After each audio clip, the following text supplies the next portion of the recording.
Alright, let's start again. I've actually had one or two sort of different streams going on recently, so when I start this session here in Great Ace Attorney 2 Resolve, it's actually been a fair bit of time since our last time in the courtroom. We'll see how much I remember of what, when we left off in this one. Nonetheless, we're going to have a great time with it, hopefully. Hello to everyone in Twitch land watching today, and if you're in YouTube land currently watching this as well, a massive hello to you. Thanks for joining in today, and if you do end up liking what you see here, do not forget, leave your likes and comments down below, then let me know how the series is going and how you're enjoying it. If you are, that would be a great help. Also, maybe consider subscribing, hitting the bell too for the push notifications of this and future uploads coming up very, very soon on the VOD channel. With all that said, press A key and go woo! We can just hit the continue and just getting going. The Memoirs of the Clouded Kokoro. We are in the midst of trial times, and can I remember where we left off in trial times? I think if I see what we're about to do, we might drop some hints on us. Oh yeah, it's Honeybee Lovely. I'll be your queen bee, Honeybee Lovely. And now that's in your heads. That's in your heads if you know what we're on about here. But no. So what is it here? The whole gist of the case is there was another attempted, an attempted moida with a poisoning attempt on some random Shamsperian person. And who should fall victim but our dear friend and dear schizo friend, Soseki Natsume. We're in the court defending him again. I can't remember where we left off in the testimony, or in the court proceedings, and but I think generally what we've just done, I think, a period of getting the jury back on our side, which we just did.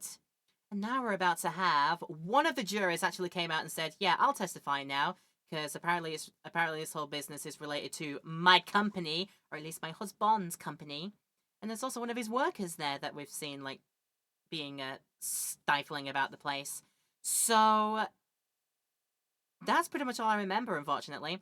Maybe if I actually get into it, we'll remember what's going on here. I don't know what that song was. Can I get a title and an artist name? It's actually from Final Fantasy XIV. If you just look up Honey Bee Lovely, you go Honey Bee spelt B-E-E Lovely. You'll be able to see what we mean from that one. It's to do with one of like the big dungeon raid bosses you can do in one of the dungeons in Final Fantasy XIV. That was an unexpected notif. I got like a double notif there. Are you kidding me? That was Double Bioshogun for 3 months? Oh, in advance? Oh, that's probably what that was. Oh my god, Double Bioshogun, thank you so much. Yo, that's so kind of you. 3 months as well. Enjoy all the emotes you're now gonna get and the perks of like having the ad-free viewing over here. Getting that sorted for a few months. Oh, I appreciate it so much. Thank you very, very much for that. Yeah, that must be what you get when you get like a few months in advance. It's like, what are the... I did not expect that sound coming up. That's a new sound that I've heard. It must be like a feature of one of the softwares I'm using. God, thank you so much again. Retribution is worth a sub. Oh, no, worth a sub. Oh, that's so sweet of you to say. Thank you. Alright, all that said and done, I've wasted enough time lingering on the screen, just waiting for them. They're looking at me like, yo, we're gonna be allowed to testify or what? So, their testimony, I think, is all about the Altamont Gas Company's investigation into something going on with their meters, I think. I remember your voice, do I? I'm proud to be the company's East End branch investigator and meter money collecting agent. Altamont gas meters accept threepenny bits, each coin giving customers about 2 hours of gorgeous gas. And yet, the meter in Mr. Shamsby's room didn't have a single coin in it. The meter doesn't appear to have been tampered with, though, and the collection agent has the only key. Somehow he's using all the flaming gas he wants without paying a penny! If that's not thieving, what is? Oh yeah, they're accusing potential attempted moida victim of being a gas scrounger. And our best vampire, not vampire friend, enjoying his blood, not blood vino. Pray forgive the discourtesy. The irrelevance of this testimony caused me to turn in my hallowed chalice. I'll turn to it. Ooh, what do you mean by that remark, Lord Vengeance?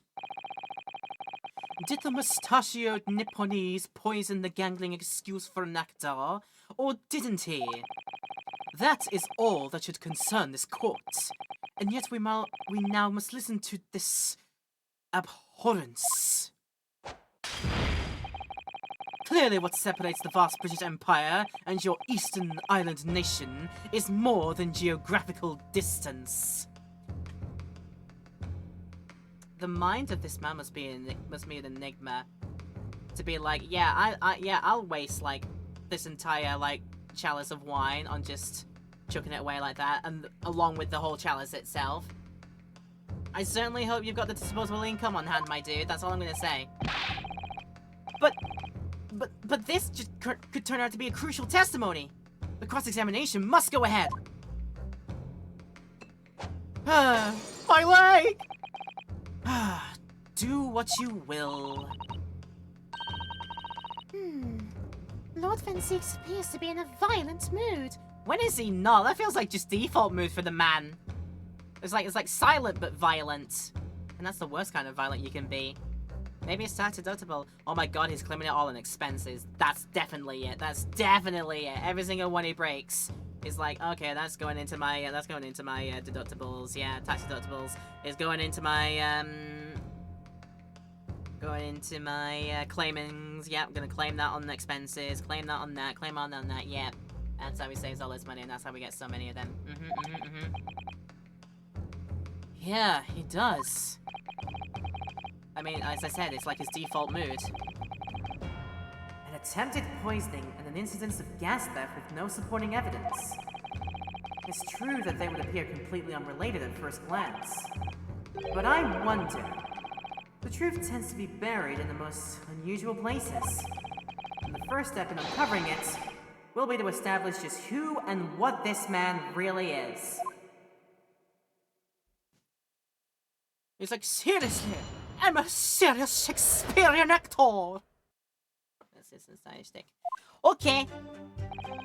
Since I've got nothing to go on, I'm gonna just start pressing everything and go, hold it! So does that mean you went to people's houses in order to empty their gas meters? That I do. I have to try to catch people when they're in, then I ask permission to come inside and do my business. So does that mean you've been into Mr. Natsume's room before, as well as that of Mr. Shamspear? Oh, well now, interesting you should bring that up. Because I couldn't believe how little money was in his meter. I mean, how the pair of them survived the winter is beyond me. It really is. Or he owns a vineyard and can't sell any bottles. You know, it's like a sponsor deal, or a sponsor deal kind of thing. I am in this courtroom today, sponsored by the great vineyards of Le Chardonnay.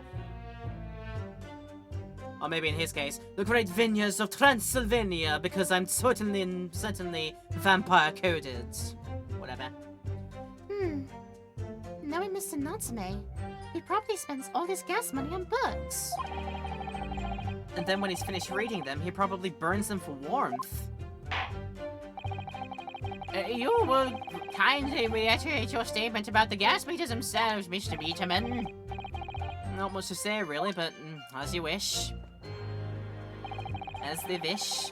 Except threepenny bits. What about that? What about that threepenny bits? That's a fun way to say threepenny bits. Alright, hold it! So all London houses have a gas supply or fitted, they're fitted with these gas meters, are they? The latest model! The height of technology!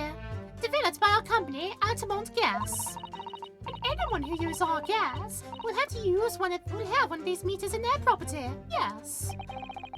So if a 3p coin gives 2 hours of gas, most people would use about 3 coins in a night?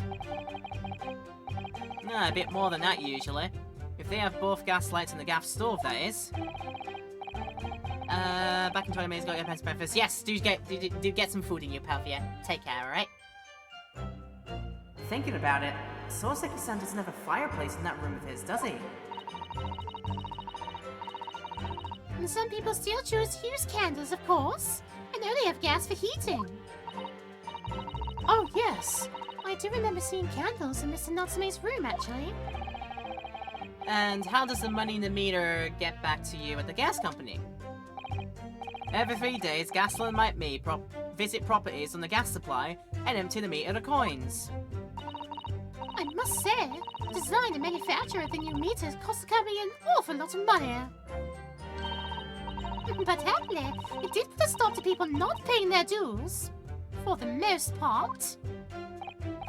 Oh, because they have to pay in advance, you mean? Yes, exactly right. I do declare, exactly right. Suddenly I'm going into sort of like vaguish American Belle for this voice here.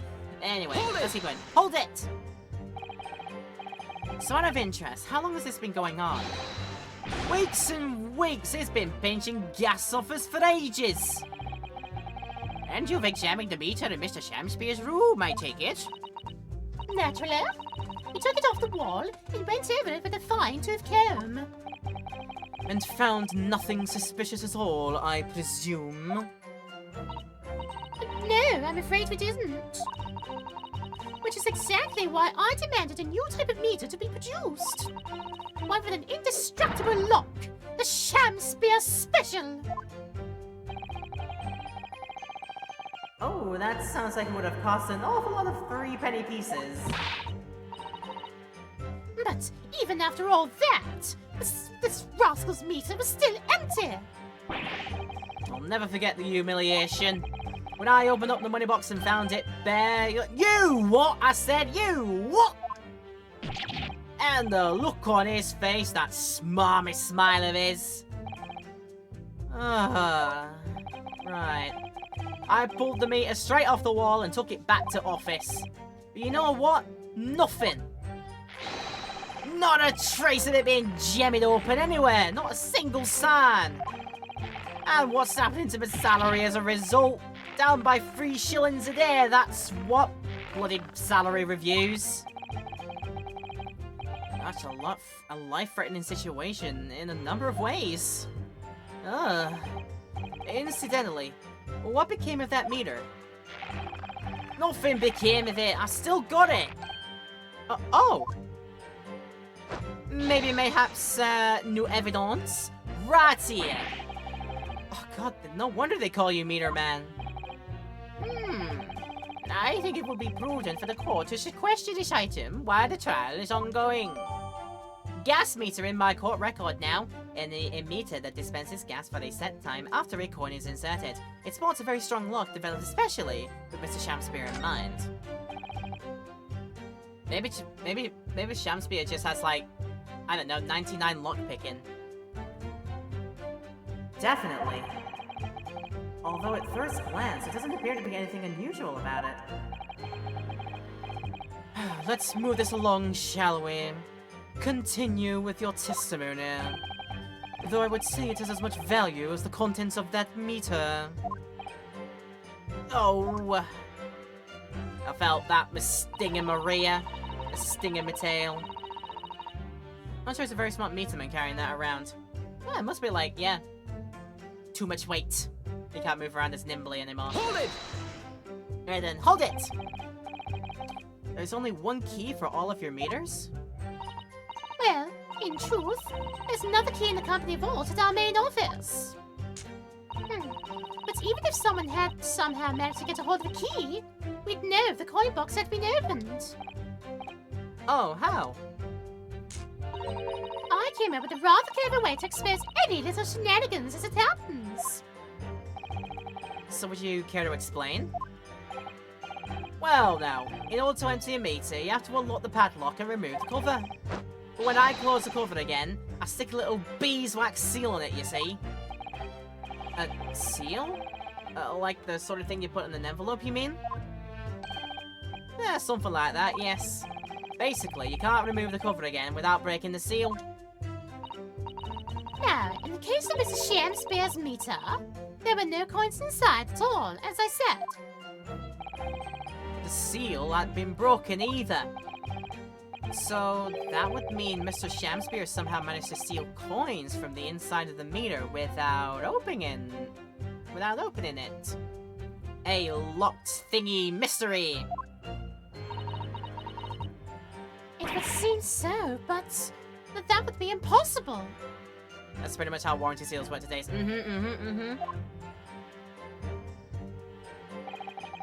Yeah. Get into it, you break the seal on it. He's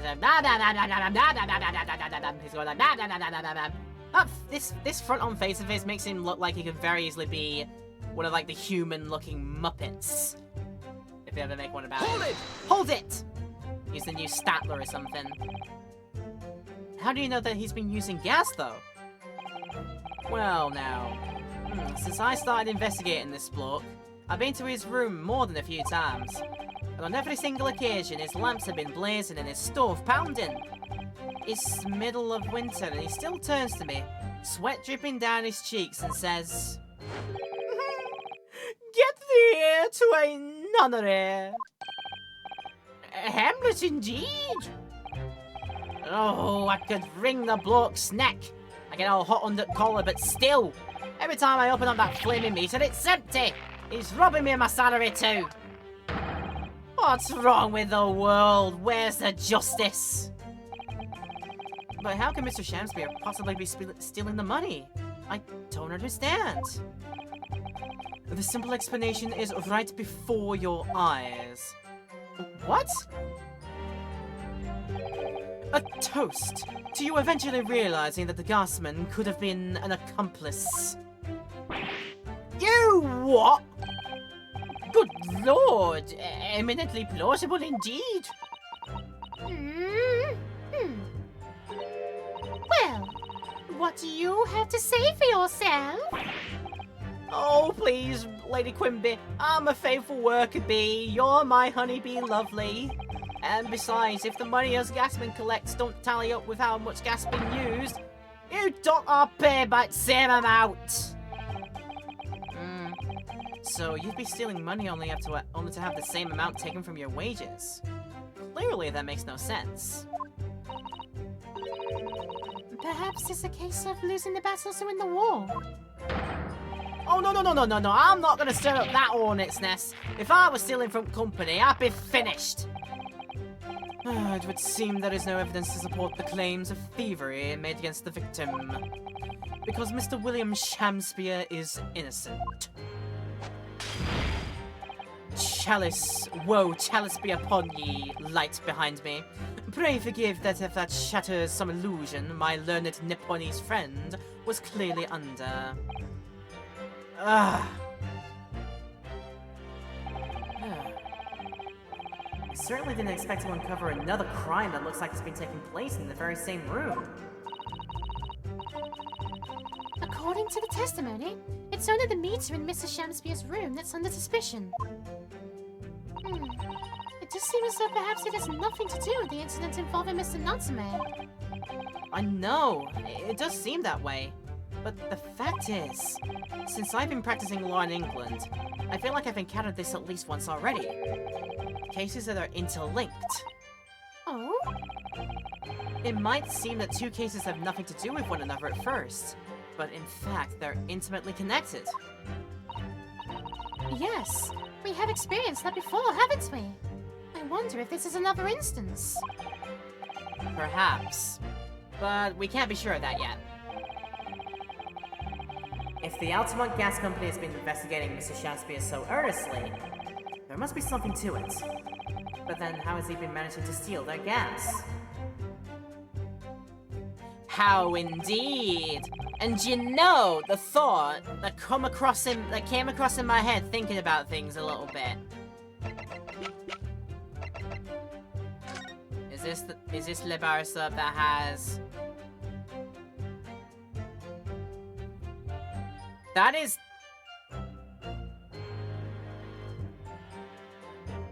I might be thinking too far ahead, but I have a pretty good idea now of what this man is doing to allegedly try and, like, siphon gas for free.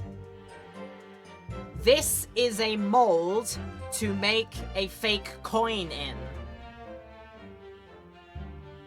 and for the 3 coins you need to get the 2 hours of gas you need from the meter, there have been, on that windowsill, 3 bars of soap. Probably each of them have the same mold pattern. And whatever material he's using to set in the mold and freeze it to solidify it and turn it into a usable coin, that then whilst in the process of it being in the meter, it just melts away and it just like removes that material out again, and that's how he is freeloading the gas. Of all the things. Of all the no good, tricksy, wicked looking things. Right, what canst thou examine about gas meter? Nothing apart from that facade there, so let's have a look. That's a very sturdy looking padlock, isn't it? And the money box is sealed with beeswax, too. So if Mr. Sholmes were to get into any mischief, he'd be found immediately. Mr. Naruhodo, mischief of that kind is not the sort of thing that Mr. Sholmes would... You know you didn't finish that sentence, don't you? Well, anyway. It's understandable that the gas company would want to safeguard the money that's rightfully theirs. But it does feel a little over the top, perhaps, doesn't it? It doesn't need nothing, That's really the only thing I can get to on this? That would be where the pipes get attached.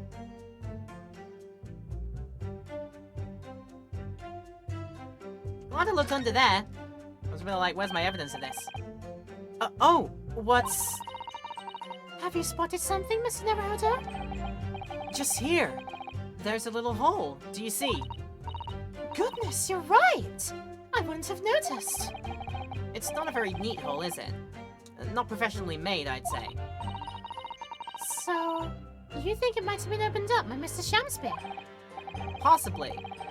It seems the people at Altamont Gas must have missed it.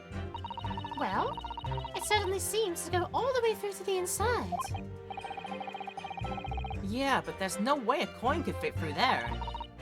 That's true. But even so, it seems more than a little suspicious. I was about to end the thought of that because it was blue text, but now it's just like adding things to the court record text. Alright, a meter that dispenses gas for a set time until coin is the attached coin box sports a very strong lock, and there is a tiny hole in the base for his fake coin material to leak out of while it's in there melting away and becoming absconded from the box. From the collection box. Proud to be that. Mini bits. Give him about that much of gas. Mr. Shamspeare's room didn't have a single coin. The meter doesn't appear to have been tampered with, and the agent has the key. This is probably what we need to get up against here. I'm gonna confidence save just because probably haven't done it for a while. So let's have a look. See, bump. Bump. I had no idea this might actually be the case. Maybe we'll see. But anyway, we have to present the fact that your meter was in fact tampered with. Objection! That's what we need to do.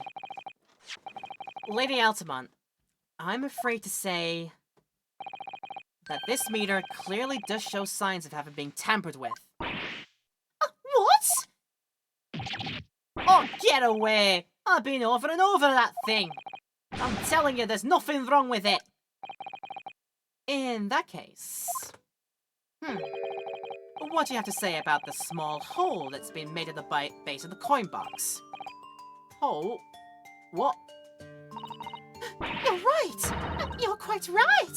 There is a little hole there! Huh. The meters aren't supposed to have that! None of the others do! In other words, we can assume that Mr. Shamspeare secretly opened up this hole himself. Yes, I wouldn't be at all surprised. But why? Yeah, why? I mean, it's tiny. You couldn't get a farthing through that. Lady Altamont. I wonder if you could give the court some more details about your meter design. What sort of details? Well, what I specifically like to know is how it differentiates coins.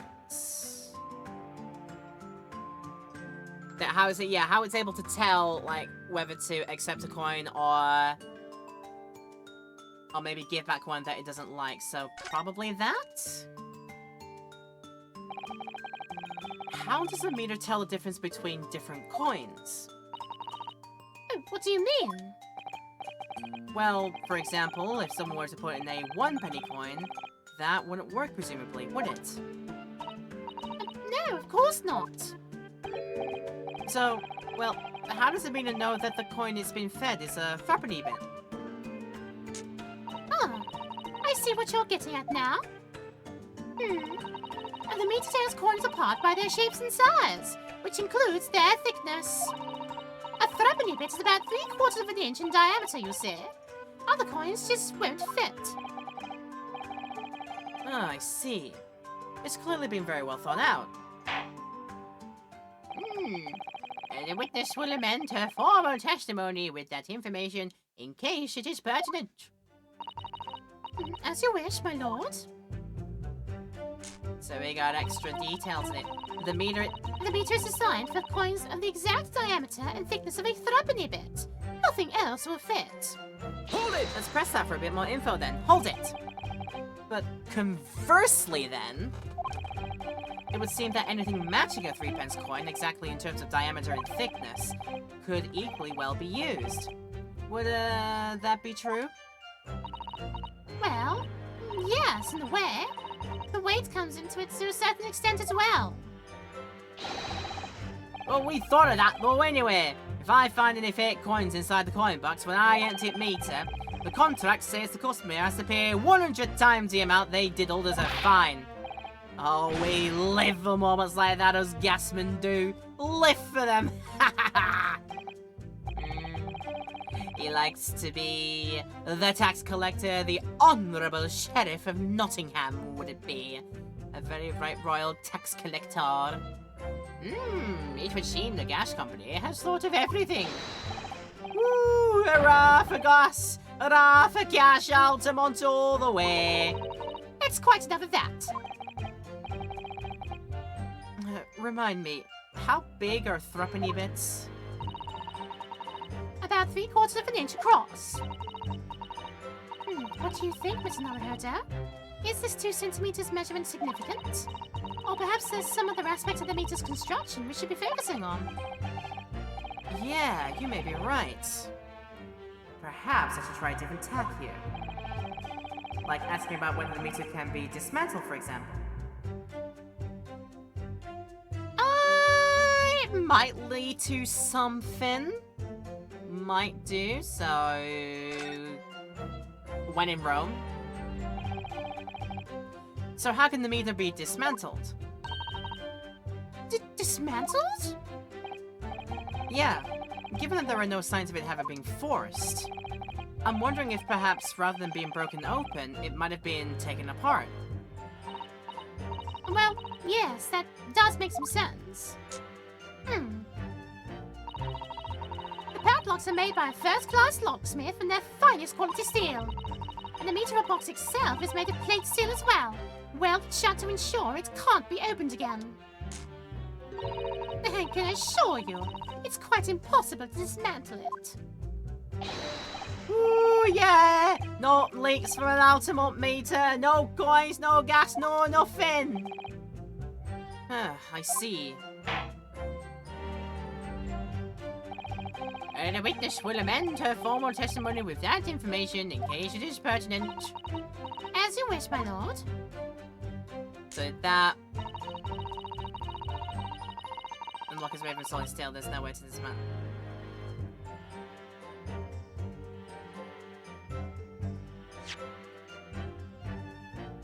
Maybe that's what I need to do. Give this a look.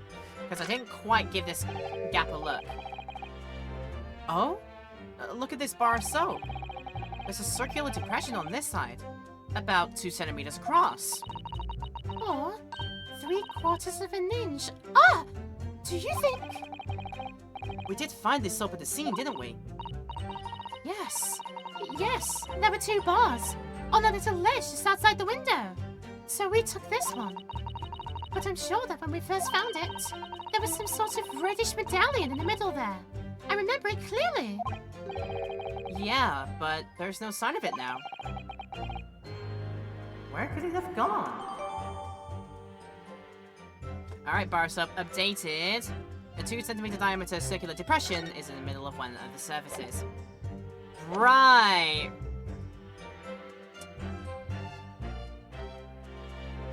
So we've now changed that testimony back to be this again. So I think what happens is every time we go through a testimony, we can like switch it between it being 2 different options for this particular piece of the testimony.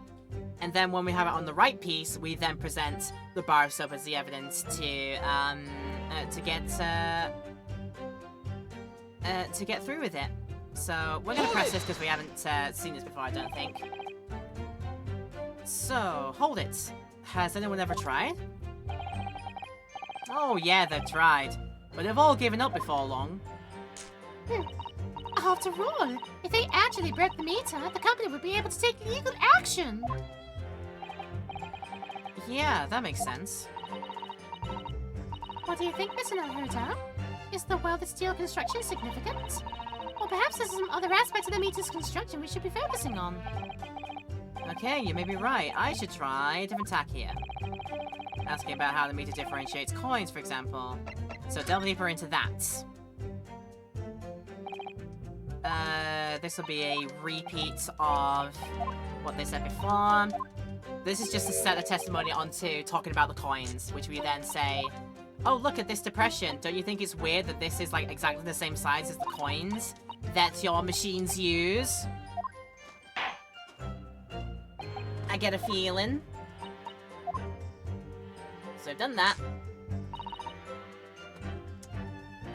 Nothing else will fit. Design comes to the exact diameter. So I think now is when we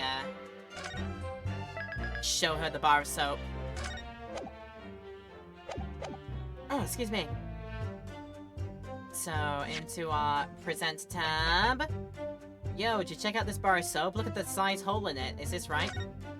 Let's just double check it. Yo, look at the hole.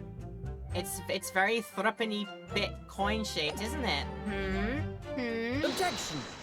Alright, let's go. Let me just confirm something here. If the diameter and thickness were to be correct, the meter would accept any object as if it were a threepenny bit. Is that correct? Yes, that's correct. Well, by something of a coincidence, while we were investigating in Mr. Shamspeare's room, we found a particular item that matches the dimensions perfectly. Something the same size as a threepenny bit? What was it? The item in question is this. What? Are you being inhaling gas? That's a bar of soap. It certainly looks nothing like a threepenny bit, I must say. Oh, it looks like I'm gonna have to point out exactly what I mean here.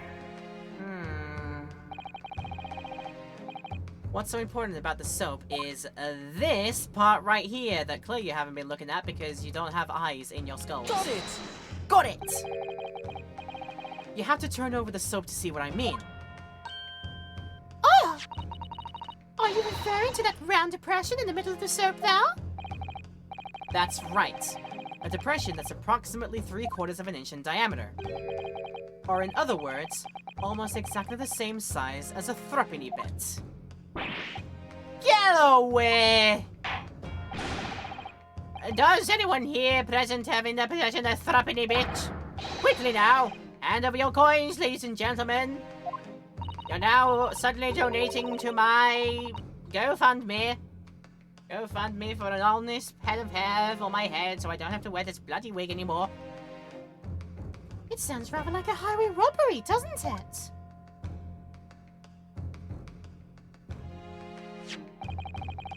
Oh, thanks to a kind member of the public in the gallery, I have here a threepenny bit. It's mine now. I found it. Now to see if it fits. Oh, my word! It couldn't be more snug. The gavel fund me, yes. I am in need of a new gavel, so I am opening up a GoFundMe. Everybody who is in presence in the gallery today is required to offer up at least a threepenny bit. Yeah. Fleecing all the audiences that come into the gallery, just like, oh, well, you've stepped in it now. Yes, as I suspected. This, without a doubt, is a vital clue to explain how the Ultimate Gas Company is being defrauded. Well, I don't believe it! I don't believe it! Ah! So, your assertion amounts to what? That some inferior bar of soap has a tentative connection to the theft of gas? Yes! Possession is 9/10 of the law, and I am the remaining 10th. Sure thing. The depression of this soap was clearly made by a threepenny bit. I must concur at least that pushing a coin with some force into a poor quality bar of soap such as this is a remarkably simple way of replicating the coin's shape. And then you could use, well, some melted wax or something to put into mold. You could make fake coins in no time. It's clicked. It's clicked for the man, and as soon as it's clicked for him, we're gonna go to a break and then resolve this more later. So, yeah, we're time to take one of those very quickly. We run ads every time on the hour to get rid of pre-rolls as well. So, give ourselves a few minutes away to freshen ourselves and take care of our bodies in the meantime. For people in the Twitch stream, that'll happen now, so bear with us for that. But if you're watching in YouTube land, do not worry at all, because we'll have taken out the breaks and the highlights. You'll be right back to us after we have this thing. But I recommend, if you want to take a break now, go ahead and pause the video, and then come back once you're ready. And, yeah, you can take care of yourself in the meantime as well. But for now, I'll be back for people in the Twitch stream in a few minutes' time. See you in a bit. And so we return. As I said, the penny has kind of dropped now. The threepenny bit has dropped for our worker bee gas meter man here. Yeah, we figured out that it's very entirely possible that people have been using fake coins to essentially get free gas from the company, and they ain't not really they can do about it. So yeah, the bombshell just dropped here. So on that bombshell, we continue. Welcome back, people in the YouTube video currently watching this, and in the Twitch stream as well. If you're enjoying what we're seeing in the YouTube video currently, let me know by leaving likes and comments down below. Maybe consider subscribing, hitting the bell too. Would be greatly appreciated if you decided to do so. And join me for this wild ride. Let's do some more. Here we go. They're like rabble, rabble, rabble.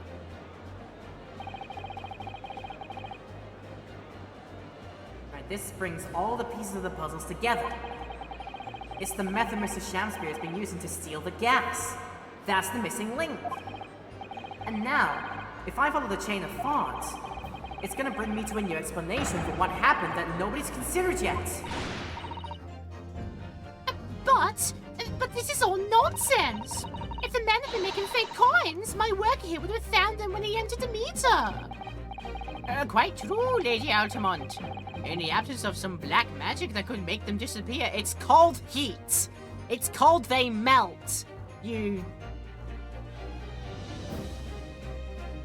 It's called something along like, yeah, he just takes like a heat source of them and he makes them melt away or something. Or they naturally just melt away in the warmth of the collection box. This ain't no black magic. It's a thing called thermal properties. It's science. Look it up. I studied it. I know what I'm talking about. Nah. I see. That's what we're dealing with, is it? There is one form of black magic that could cause the fake coins to disappear into thin air. Yes. Exactly. And the meter here gives it away. What on earth?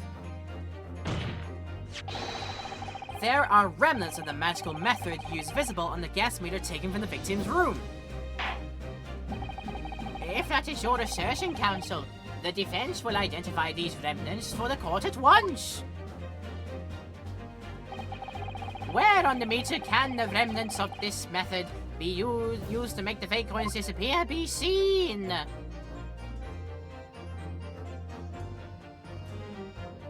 Oh, I mean, good point. Yeah, where could they be seen?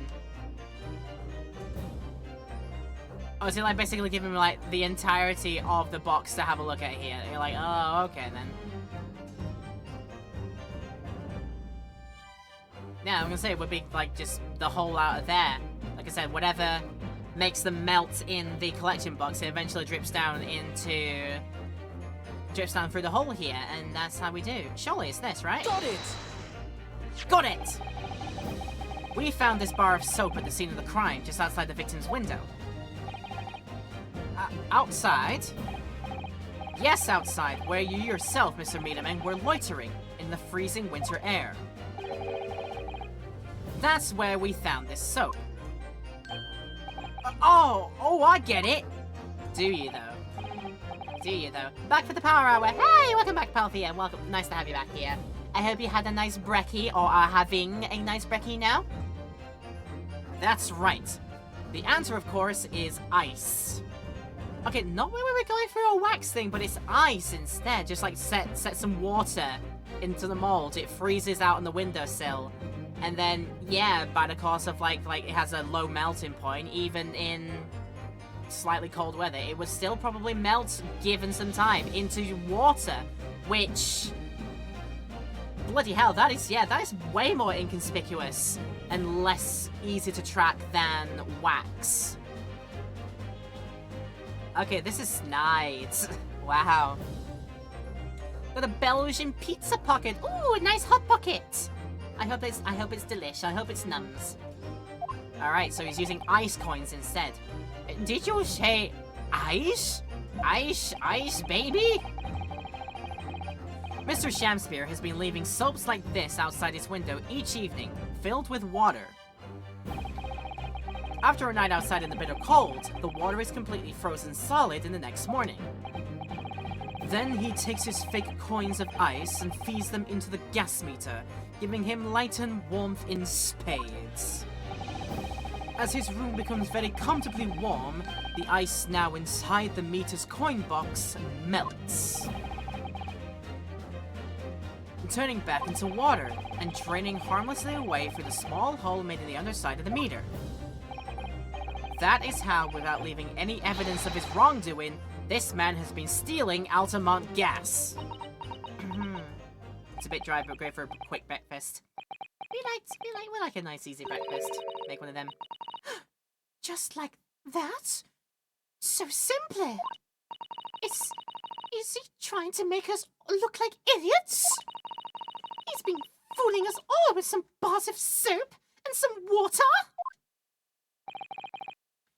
That's right, madam. I don't believe it! It can't be true! Do that for something like a gumball machine or something. They'd probably be a bit more advanced nowadays. They'd like actually be able to probably able to tell like markings and such, and be able to like pick up on whether you were using actual metal legal tender rather than something that's been fabricated or something like that. They'd probably be able to tell nowadays. They'll have improved the technology. I know people try to do like you've seen it in the cartoons where somebody uses a gumball or a vending machine with a coin, and then they get their drink or their gumball, and then immediately yank the coin out because they have it attached to a piece of string on their finger. I bet even that won't work nowadays, because like I said, the technology would have gotten better to stop like freeloading things like this happening a bit more. That's what I think. Not the ones in my town, they are the most basic of basic things. Well, maybe we'll I don't know. I can't tell. I wouldn't be able to tell. I've never been to your town, I don't think.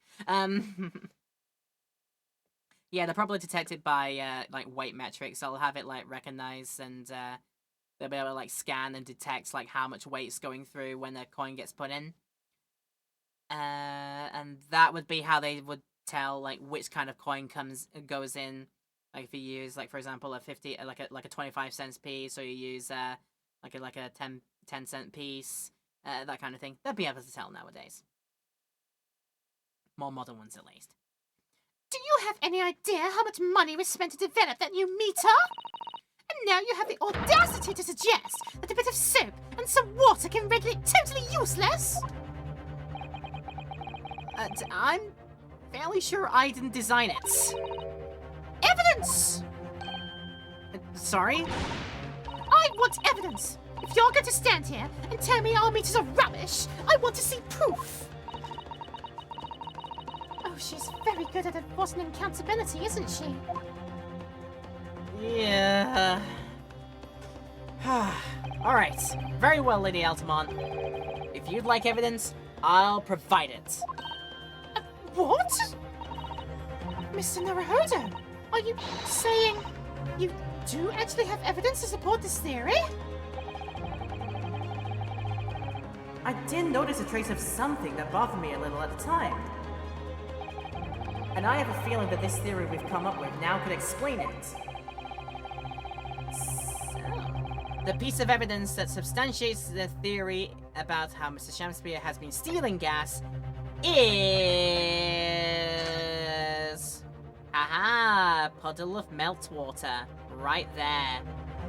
Right there. Your Thea is right there. It's right there. It's right there. So, look at the crime scene photo, my friends. Take that! Take that! I won't do it because the gumballs were in there when I was still a toddler, but it wouldn't be interested in trying to control the environment. Yeah, just make it work. For science, get one that's not working. I'm pretty sure you can, like, buy a used gumball machine off, like, some sort of, like, selling website, some sort of, like, a, you know, online marketplace. And you can, like, have a field day with that, maybe.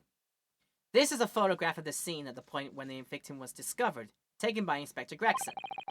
And it clearly shows the remnants of the crime carried out by Mr. Shamspeare. What remnants? Use your eyes, people!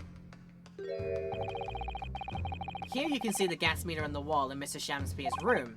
Now, look closely at the floorboards directly underneath the meter. Like I said, use your goddamn eyes for once. You've all got them. Why are Ace Attorney characters just so useless at looking at things and the man, yeah, looks at this photograph. Every time he does, it makes him laugh. Wait, what is that?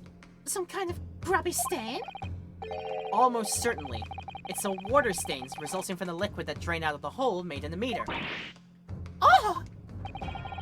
If one coin gives around 2 hours of gas usage, and the occupant was heating his room in all his waking hours, we can imagine he would have used around 10 of his fake coins each day.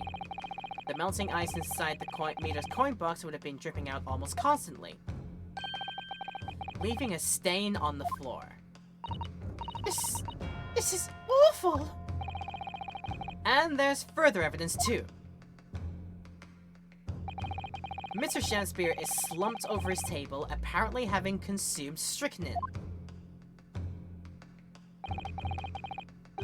And right there next to him is a bar of soap broken in half. You're right! It would appear to me then, Counsel, that the man was eating the soap, was he? Pardon me for disagreeing with your lordship, but are you actually senile? Certainly not. Ooh, he didn't beat around the bush there, did he? Yeah, in truth, Mr. Shamspeare was found with a fork in his hand. Oh, a meal of soap is sounding quite unlikely, Lord Vansick. Do you mean to say he was using that fork to... Yeah, please, let me talk some sense into this courtroom, for God's sakes. To extract a frozen coin from the bar of soap. Oh! But the bar broke in half. So perhaps it didn't go very well. Good gracious! Good gracious, my ears, my whiskers! My eyes! Every time that happens, somebody in the gallery just cries out in agony from a broken piece of glass sticking somewhere where it really shouldn't be. Lord Van Zeeks! You're murdering people in the lobby with your wine bottles, please. Control your anger. I was throwing my hands up in despair, and happened to catch my hallowed bottle on the way. Pray, Forgive my maladroit, maladroit? Maladroit? Is that French? Not the good booze, not his good vino. Not his good vino on tap. Sorry, I need to figure this out. Define maladroit.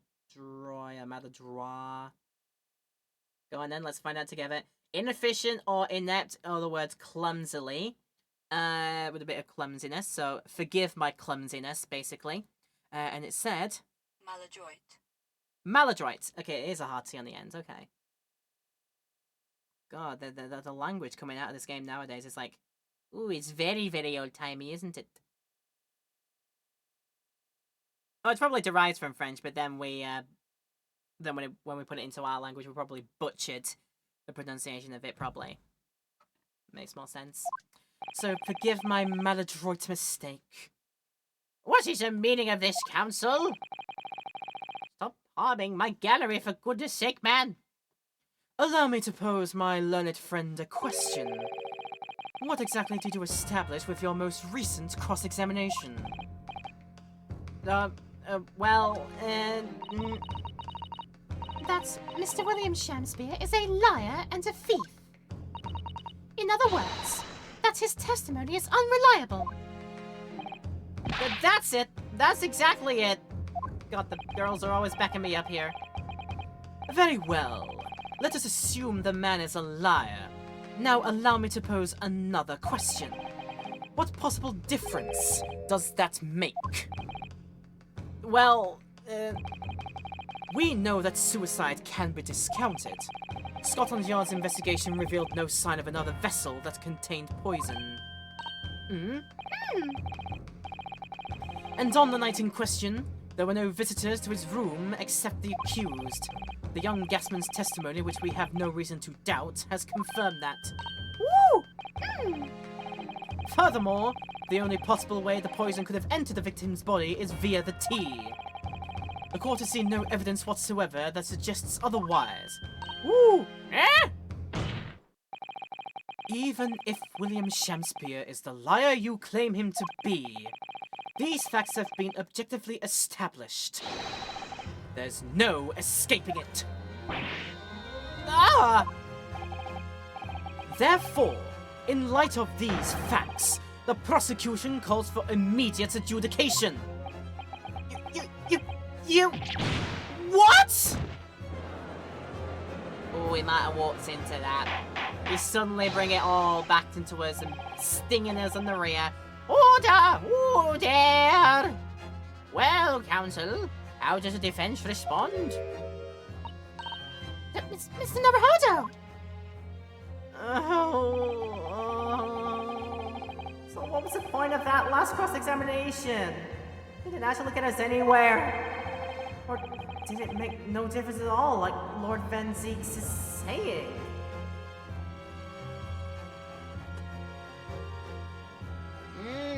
Did it make a difference? Wait and see on that one? Yeah, I'd rather not. I'd probably rather not wait. There's gotta be an objection to it.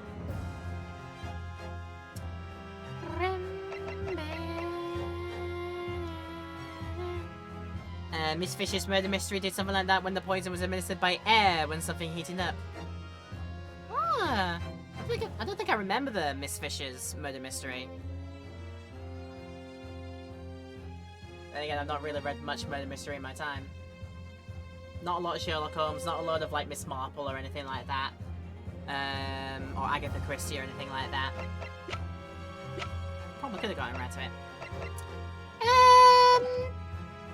I think the game wants me to raise the objection to this, but if it's going to tell me then to get a look at it and like actually specify what the objection is, then I'm probably going to be a bit stuck and need to think a bit more. But I think we got to raise an objection. Ah, no! This isn't over! The defense will not rest! What? But, Counsel, you've successfully explained everything! You've identified and substantiated the unscrupulous method employed by Mr. Shamspeare to consume gas. What more is there to discuss?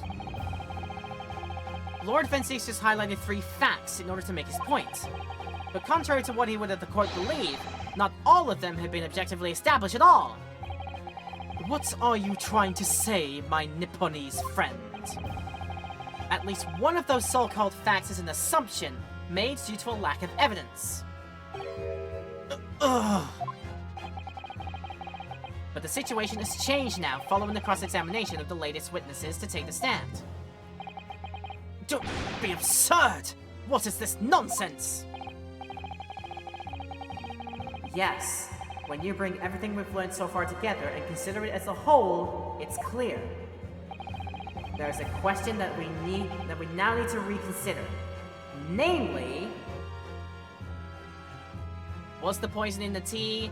Was there another visitor? Was someone else responsible?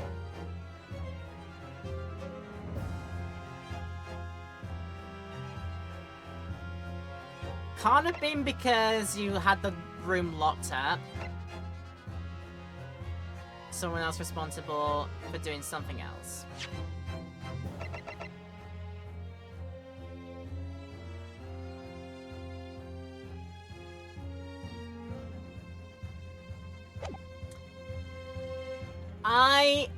I'm kind of beginning to think.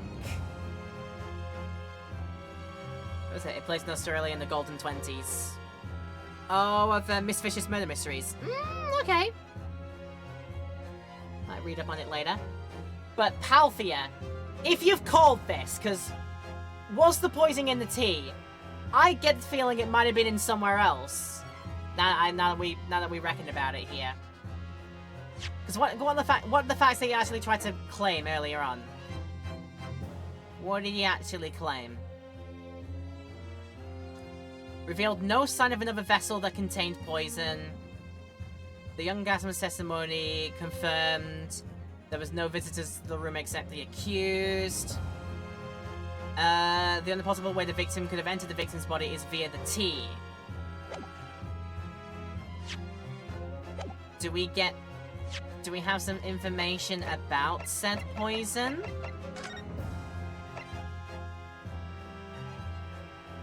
No container for the poison was found in the scene. High likelihood of the substance being mixed with the tea the victim was drinking, but no sample could be obtained for testing.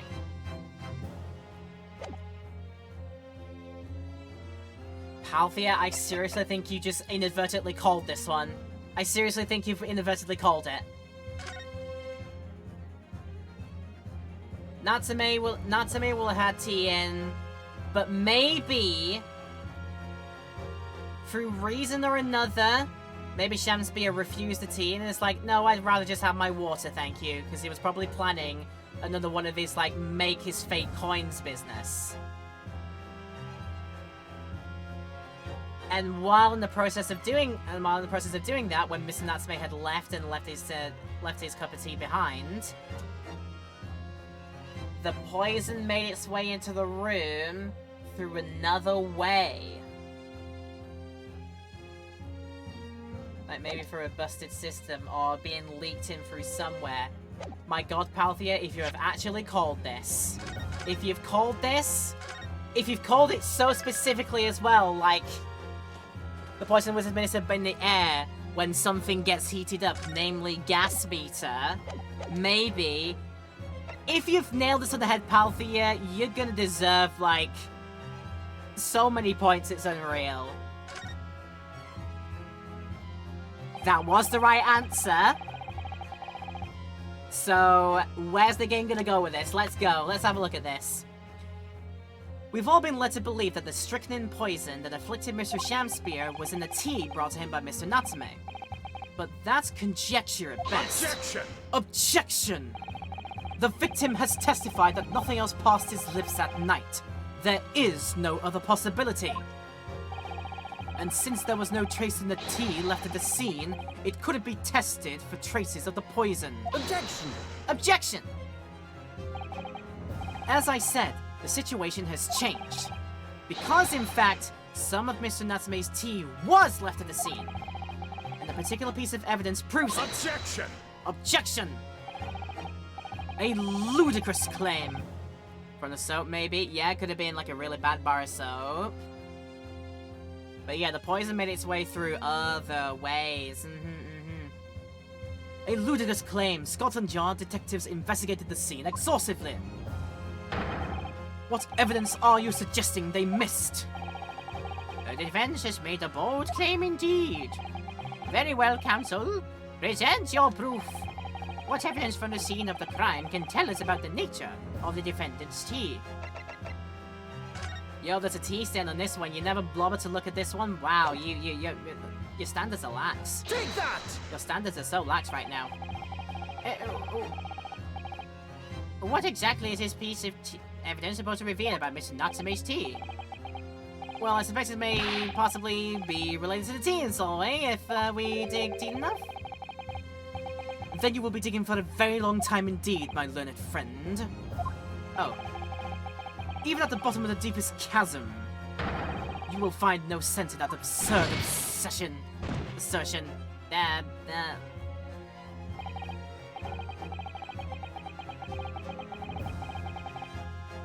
I feel the egg on my face. Sometimes I just go gung-ho when I think the solution is the right one, and then it turns out, no, I haven't thought about it.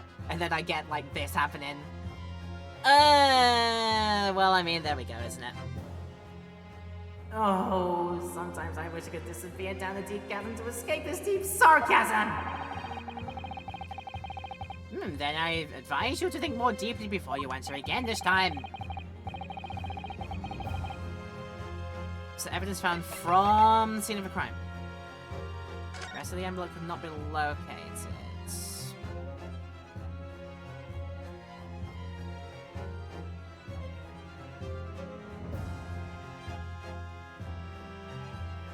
I don't know, maybe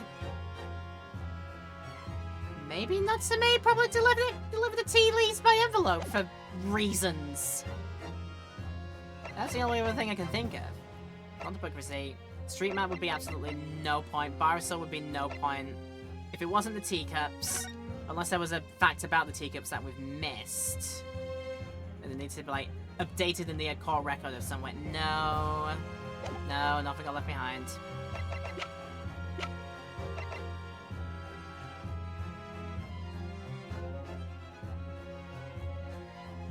If you check out Miss Fisher, I want to tell you she's probably one of the best written female characters in the last 10 years.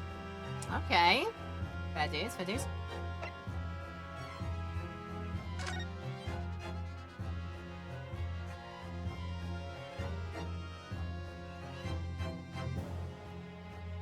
Nah, you probably only boiled the water in the kettle, not put the tea into there, unless that's how he likes to brew his tea. But I don't think we can get away with that.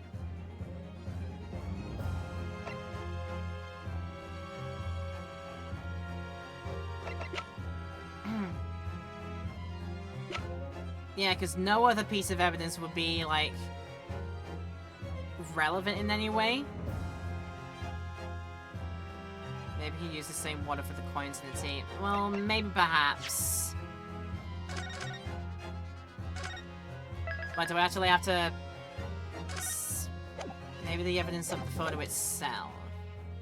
Because if it's not anywhere in the crime scene photo, then the only other piece that would make even the vaguest hint of sense is the torn off end of the envelope, which theoretically could have been used by Natsume to hold the tea leaves in while he was taking them to... what is it? No, wait. Oh god, now I'm trying to wrap my brain. Did Natsume say he brewed the tea first and then brought it into the room? If that's the case, then maybe it is that we gotta look at the kettle specifically from the crime scene. It's just saying, yeah, did he say he made the tea first in his own room before taking the kettle of steeped tea into Shamspear's room and put it on his stove to keep it warm?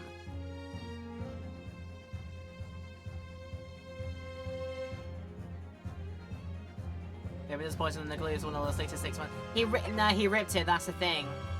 It's got a rip in it, so unless it was like very harshly ripped into, I don't know. It's between these two. Because nothing else seems relevant in any other way. When was invented? I don't know. Feel free to look it up for yourself. But maybe there is a thing we gotta be specific about in the crime scene.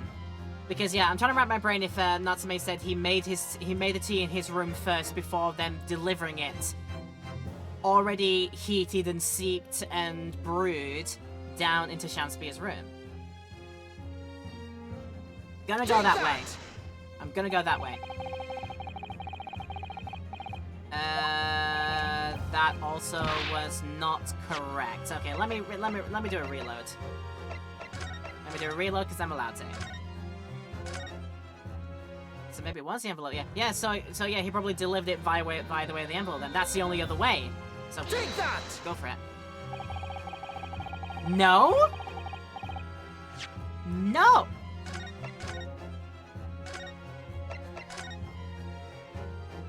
What am I missing out on then? If the tea codes weren't right, the envelope isn't right, crime scene photo isn't right.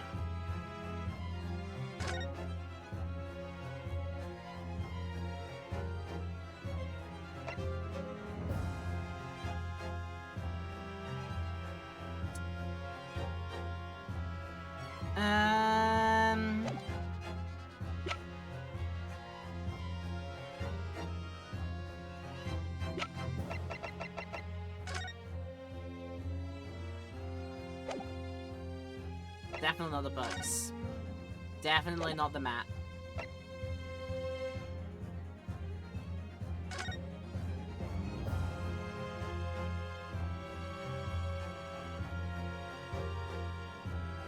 Nah, I can't see that being useful.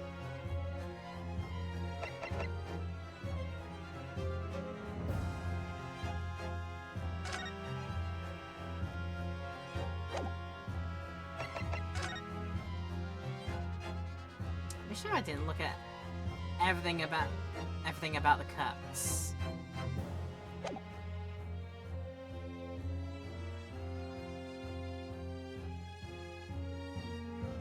This is gonna turn into a case of like try everything with everything. What specifically about it in here? Ingestion of a small quantity. Toxic effects present 30 minutes after ingestion. High likelihood of something mixed with the tea the victim was drinking, but no sample could be obtained. The poisoning incident occurred around 1:30 AM on the 21st of February. Assessed from the victim's pocket watch, it appears to have broken when the man collapsed after the delayed onset of symptoms. No container for the poison was found.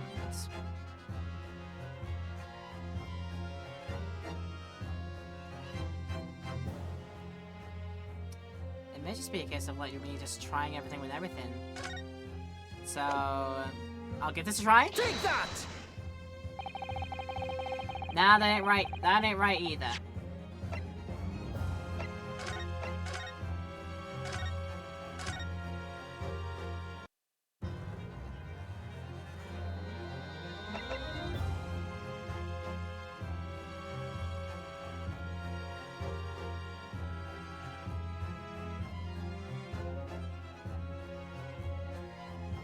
I'm now at a case of presenting pieces of evidence here that seem in my mind to make less and less sense, but for some reason I'm missing a piece of logic this game's got. What about the bar of soap then?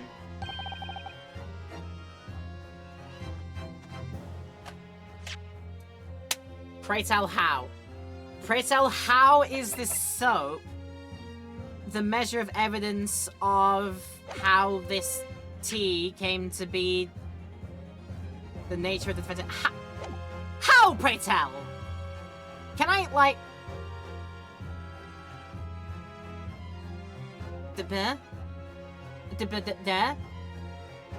It's not just... Is it just me being... There's something about this game's logic that I glossed over? Or does that seem like, what on earth to anybody else?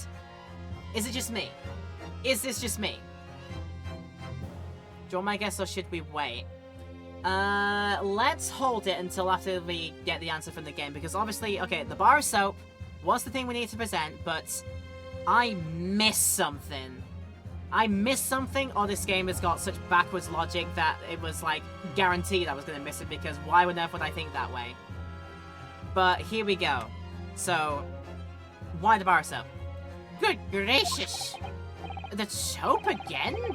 The same bar the victim used to fashion his coins of ice? Yes, that's right, my lord. It's just come back to me. Something about when we first found this bar of soap at the scene yesterday.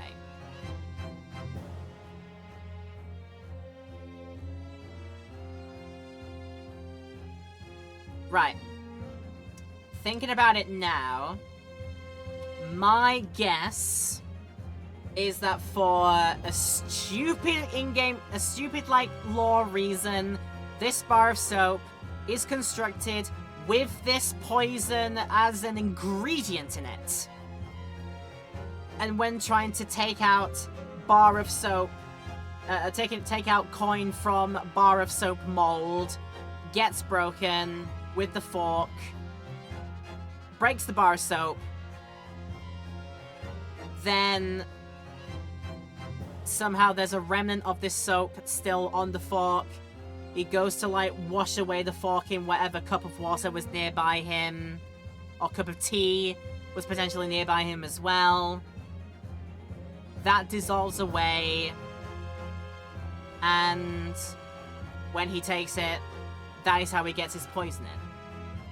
It's literally the only thing that I can think of, and I've literally just had to think of it now to really try and get what this game's logic is. Because otherwise, yeah. Let's see if I was even closer with that one. Something about when we first found this bar of soap at the scene yesterday.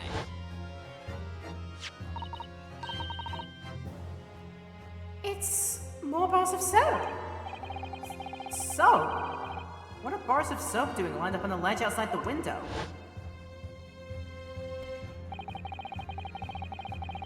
I'm quite certain that when we originally stumbled upon the bars of soap, there was actually a frozen coin in each bar.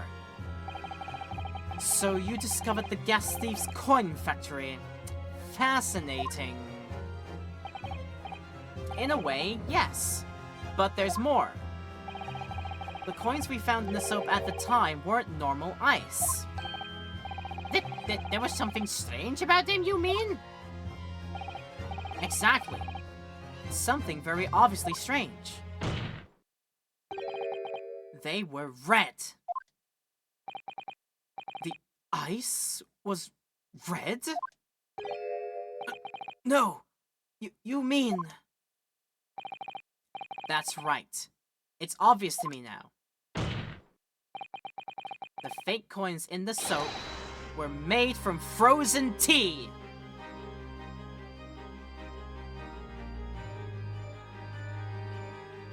Huh.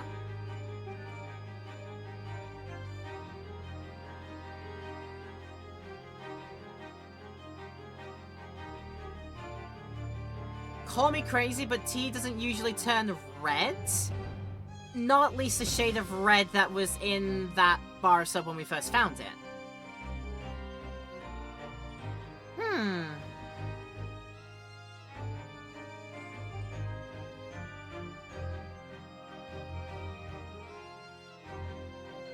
It was my wine, OT. Right, totally not my wine or anything. Okay, proceed. We implicate you, Barak! It was you all this time! Dear. Maybe some berry teas are pretty red? I mean, yeah, I'm not exactly what you'd call a tea connoisseur. I'm pretty much a basic so-and-so. I like, pretty much only drink, like milk teas and, yeah, like breakfast tea blends. Sort of like the typical, like, sort of, like, tea you'd, like, come to expect from, like, you know, the English-British setting. Every so often a green tea as well, but that's usually only when I'm getting offered it by, when I, like, visit a place of work or a business meeting or, maybe even going to somebody's house, here in Japan. They'd offer me, like, a green tea, like that.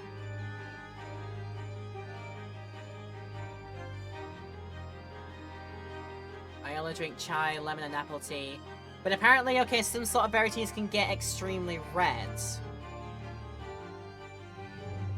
That's logic in its... That's a leap of logic, I think, even for this video game right now. very, very interesting, and clearly it's like, it was that far out of the way that then I definitely would have missed it.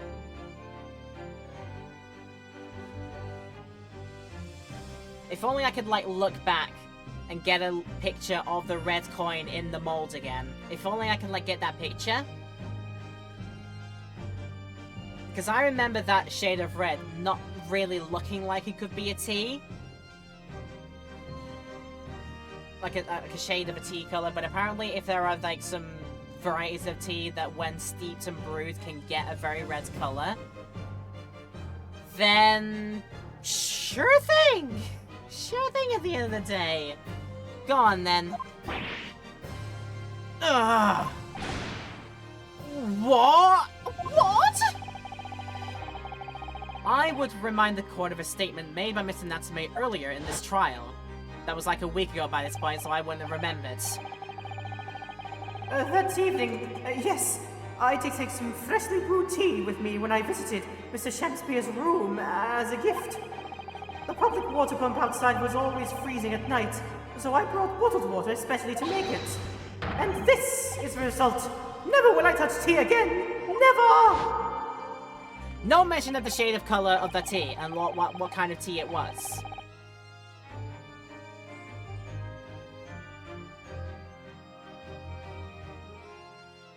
Yeah, okay then. Ah, yes, I believe there had been snowfall that day. It was particularly cold. Sadly, on such occasions, the poorly constructed water mains in the East End are prone to freezing. So, on the night in question, Mr. Shamspeare, having no running water to use, was forced to use the tea brought by Mr. Natsume in order to make his fake coins. Oh, my word! There were 2 bars of soap on the window ledge when my judicial assistant and I investigated the scene. That's right. And we only borrowed one of them. Which means that even as we speak, some of the defendant's tea is still present at the scene of the crime. Frozen solid in the bar of soap outside Mr. Shamspeare's window. Ooh, extraordinary! Earlier today, Inspector Gregson informed the court that if even 1 drop of the tea remained, Scotland Yard would be able to analyze it for poison. As such, we are now in a position to prove or disprove what has been, until now, mere conjecture. By finding out for sure whether or not Mr. Natsume's tea actually contains strychnine at all. You smug Nipponese! My lord, we cannot do the defendant the injustice of passing judgment now. The police should be dispatched to recover the remaining bar of soap from the scene at once. And the defense requests a thorough analysis of the frozen tea embedded in it, to determine whether or not it contains any poison. Ooh, my word! Bailiff! Bailiff! Instruct the police to attend to the scene at once! Yes, my lord, understood. Understood. Yes, indeed. That's a stretch and a half. I would never have thought that red shade would have been a color of tea. But fair enough. It would seem we have no choice but to suspend these proceedings for the time being. I trust you have no objection, Lord Van Geet. None, my lord. Scotland Yard will recover the tea from the scene and carry out the requisite tests immediately. The trial will resume at the same hour tomorrow. The prosecution and defense may conduct further investigations as appropriate in the interim. Yes, my lord. My stretch was that he used the fork to stir the tea before drinking. After it had been used to try and force another coin out of the mold in the bar of soap, which somehow the bar of soap had the poison as an ingredient used in it for random reasons. That was my thinking too. But yeah, what it eventually went with I wouldn't have seen coming, because again, that shade of red that we saw in that coin mold did definitely not look like tea. It looked more like wax more than anything else. That's my argument. And then it turns out it was actually a very deeply red shade of tea. And fair enough if people are saying you can get like some teas that steep into a very red color. I buy that. I do buy that, but I don't think anybody did mention like the nature of the tea, whatever flavor it was that was sent down. I don't think Natsume ever certainly didn't say what kind of tea it was. So you can Google some berry teas. I'm sure I can, yeah, but again, if it wanted me to go down the route of it being tea in that mold that was frozen rather than whatever it looked like to me, like wax or something, I'd have picked up on something that's, or tried to remember something that any of the defendants would have said about the tea that he made. Did he like specifically make a berry blend kind of tea? Because all he said was just he made some tea to bring down to Shamspear while they had a talk. That's as far as I can remember him saying. I don't remember him saying what kind of tea it was. That's where I'm gonna be like, you didn't give me the full picture of this whole thing then. If you want me to go down the route of it was actually tea in the coin mold rather than whatever else it might have been, I don't feel like I got given the full amount of evidence for it. I was like literally left clutching at straws at that piece of evidence. It's a leap, yeah, it's a leap, and it's a big one at that, I think. That's probably like the very first time I've come genuinely unstuck by something that the game has done for its solution. Even now I'm still trying to like wrap my brain around it. Because I feel like I didn't get given all the information to make that decision at the end of the day. Or it's very possible that I completely glazed over like a specific line I was meant to pay attention to about the tea, but again, he's only, as far as I'm aware, he only said to me, I made tea, I brought it to Victim, we had a talk, and then that was it. Like, not what kind of tea it was, if it was the berry tea, if it was like a special tea that just brews it to a very red color. So, yeah. First time I've been kind of really unstuck by this video game. But alright then, we've muscled our way through it at least.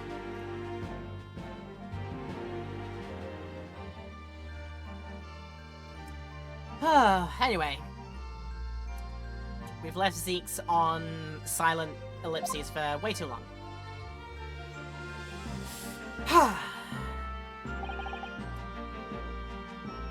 Well. Oh, we managed to scrape through there somehow.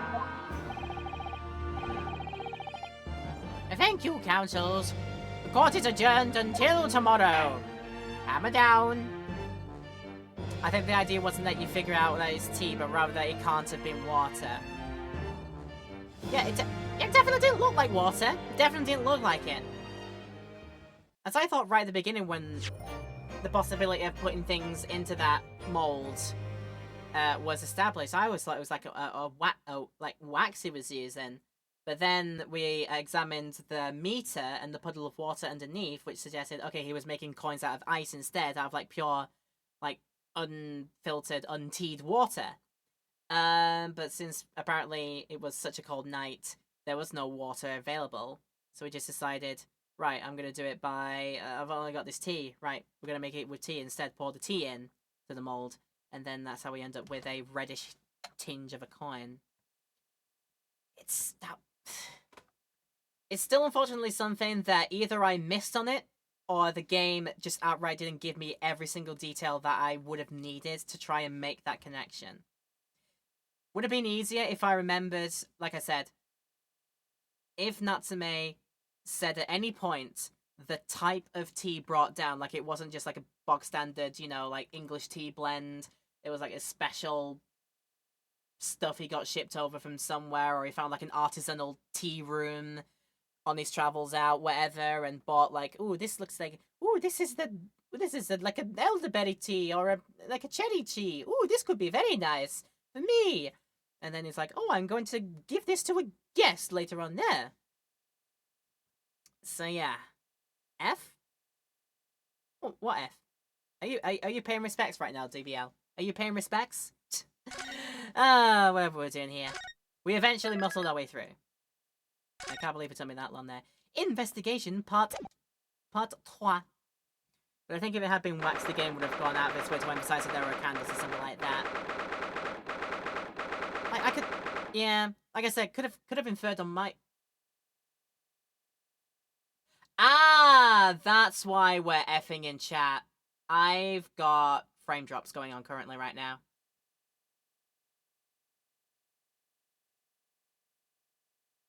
Don't do this to me, game. Not the game actually. Don't do this to me, stream.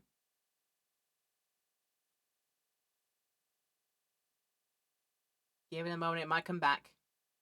Give it a moment, it might come back. The numbers are getting back to normal. Numbers are getting back to normal. Right.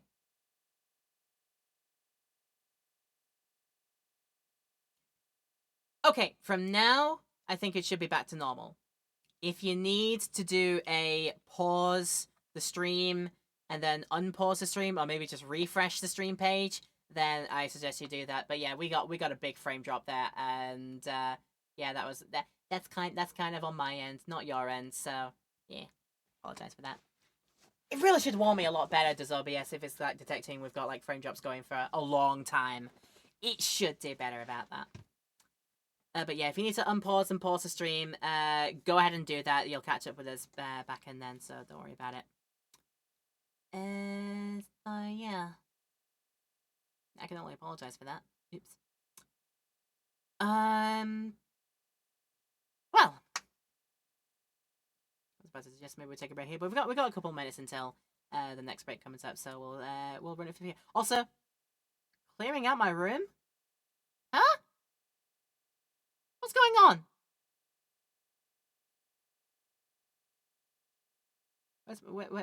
Where'd my desk go? Are they just spring cleaning, or are they actually like, are we suddenly being evicted from here? What's going on? Anyway. No. Oh, I got it mixed up there.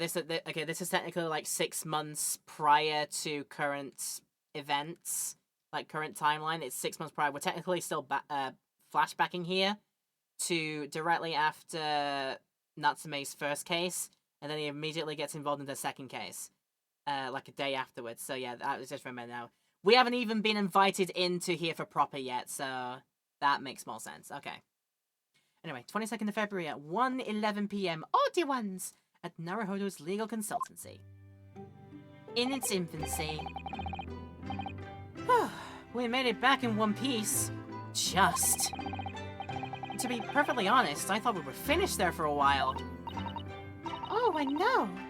What a lot of close shaves. There were so many carriages on the streets of London, you were nearly flattened several times. Oh, no, I didn't mean that. Although that was also partly uncomfortable. Yes, I know. It was a marvelous defense, Naruhodo-san. It really was. I was in awe of you. Thank you? And now that your fervent exploits have won us some more precious investigation time, let's see if we can't find some new clues for court tomorrow. Yeah, let's do that. Oh, is everything all right? I suppose. I still can't quite believe it, that's all. That I'm here in England, working as a lawyer. I mean, in the Old Bailey, no less.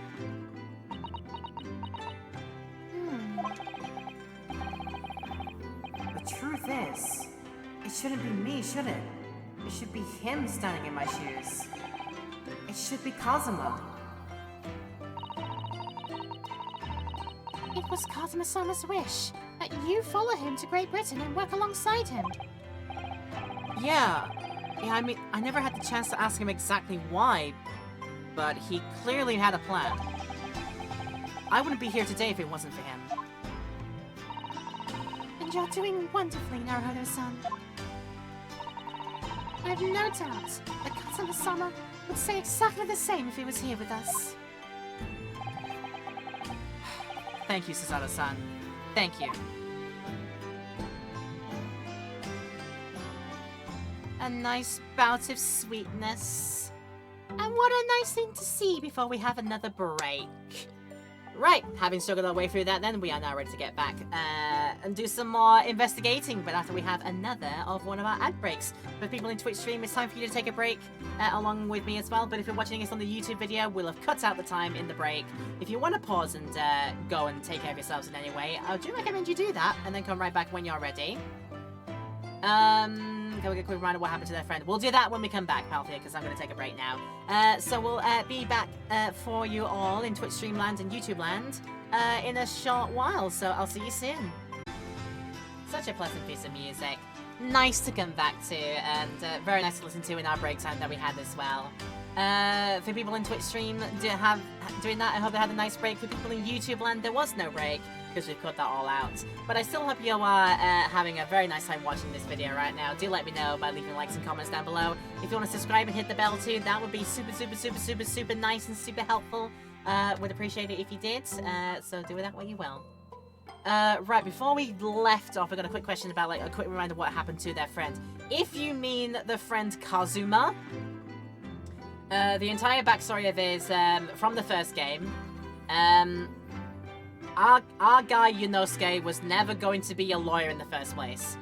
He was at university in Tokyo, I think, just doing English courses, I guess for, like, international relations and such. The friend Kazuma was actually doing law practice, was actually studying law. Yunosuke gets caught up in a case of murder that he's wrongly accused of, and with Kazuma by his side, he defends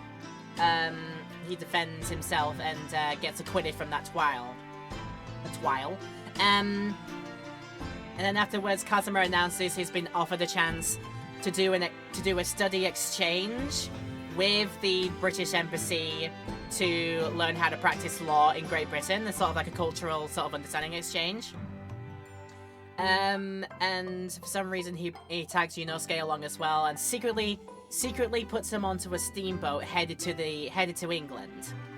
During that boat ride, however, Kazuma gets involved in an altercation while Yunosuke is sleeping in the closet. And there's an altercation with another stowaway on board, who gets caught up with Kazuma. Kazuma goes to do something about that, but the other stowaway, confuses that for the fact that she thinks that Kazuma is going to report them to the authorities, the security on the ship. And in a moment of panic, she pushes Kazuma. He trips over, I think, some kind of broken glass or whatever it was on the floor, and trips in such a way that his neck lands on the bedpost, which snaps it in there, resulting in him actually apparently dying from that. And then there was the whole palaver of, like, how we found Kazuma's body when we woke up, and we were the ones that were also implicated in that one. We had to prove ourselves again that it wasn't us that did it. And after that, if there was no Kazuma for the trip, there would be no study exchange. They'd have to cancel it. So Yunosuke decides, in the very, very short time left on the trip, to read up on all the law books that he can to take Kazuma's place on this study exchange and learn about law. And then that's led him to be roped up in all these trials that he's been doing over here in London. So I think if that's the friend you're on about, that's the basic gist of the story. What happened to Kazuma and why he is no longer with us apparently right now. So yeah. How did the Uwo virus get to me? Oh well, oh no! I don't want it to know. It's quite impressive to learn all that quickly, yeah. It's all done, yeah. The first and second cases of the first game, Greatest Attorney Adventures, detail all of that, what I just said, so You can go and either play those yourself, or we have a video series about that game as well. You want to check back on that? It's all in the playlist. Go check it out there as well. But anyway, we have ourselves an empty attic on top of 221B Baker Street. And we can have a mosey about and talk about things in here. Let's have a... Shall we have an argument about this? Perhaps we should put this spade away somewhere. Oh, that's not a spade, Naruhodo-san. It's a shovel. No, shovels are for digging. That's for scooping up loose material. It's a spade. No, spades are for digging. That's for scooping up loose material. It's a shovel. Well, it doesn't really matter, does it? Oh, you're so right, Naruhodo-san. You mustn't quarrel over such trifles. On reflection then, I think I'll leave this spade where it is. Yes, I think that's for the best. We may need a shovel when we're working on the garden. Nah. I have a good argument over that. I was kind of hoping we were going to have an argument about the ladder here, like... That, I know that's a big thing of the Ace Attorney games. They always have an argument about, is it a ladder? Is it just a step ladder? That's always the thing that they have to talk about. But nothing else to see there. We can try and peek into your quarters again, and then look at the old fish tank again. Who agrees with Susato?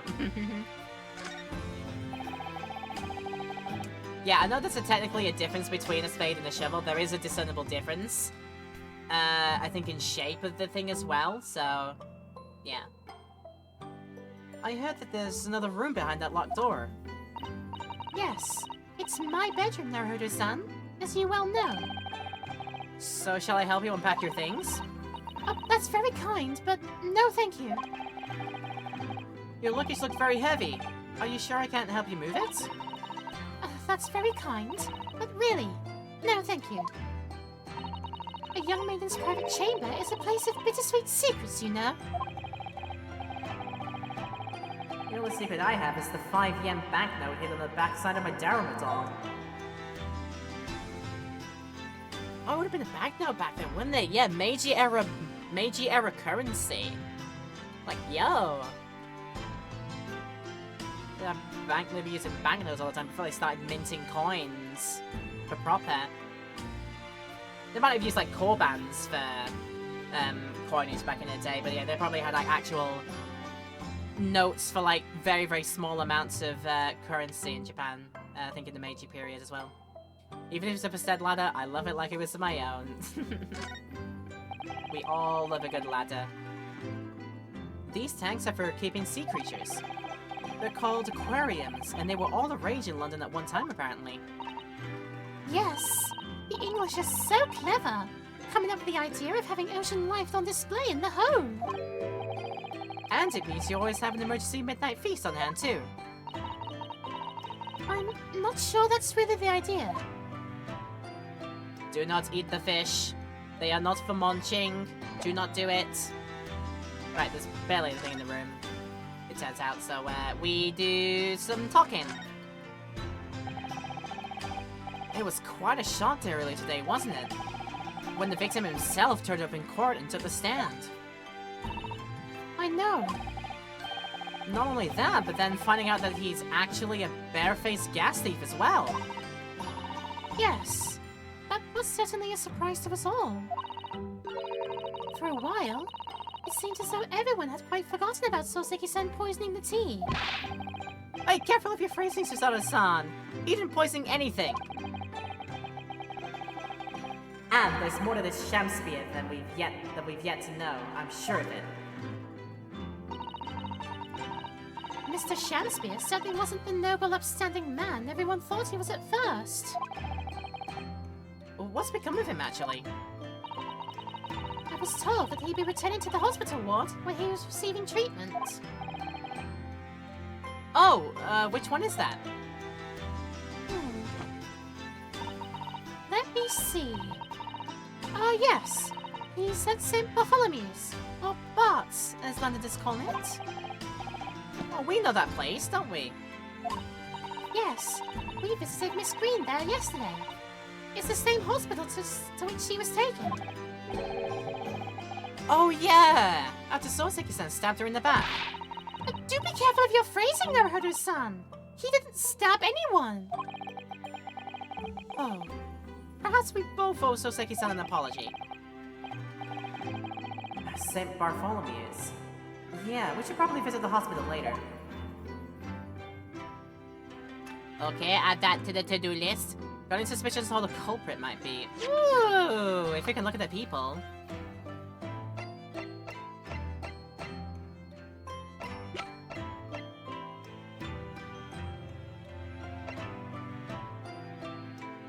I mean, if they were fighting all this time,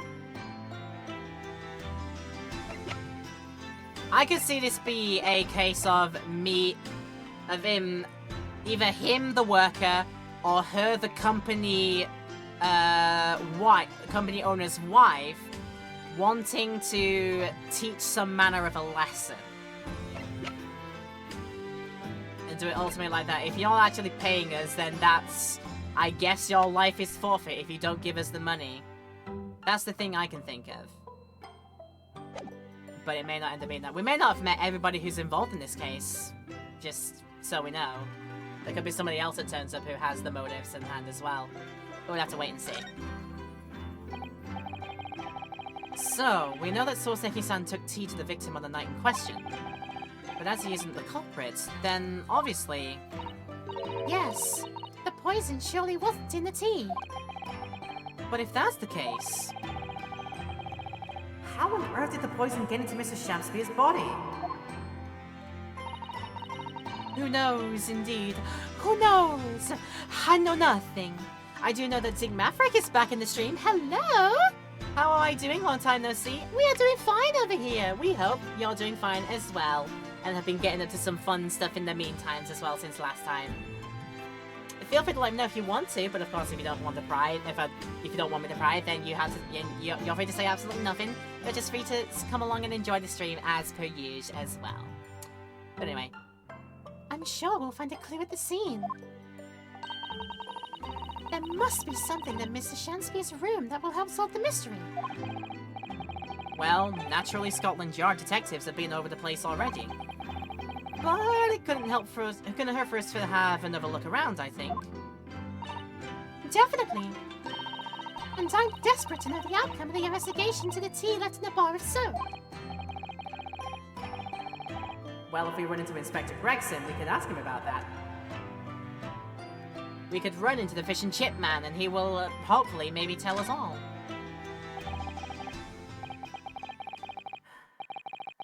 Kazuma Asogi. The best friend I ever had. And a lawyer with such promise. He really saved my bacon in that horrible incident just before we left Japan. I can still picture him now, looking so fierce and determined in court. And then after the trial, that crazy idea he came up with. As a stowaway! Yes! You can fit inside my trunk if you curl up small enough, I'm sure. No one will know. Kazuma, won't you tell me why?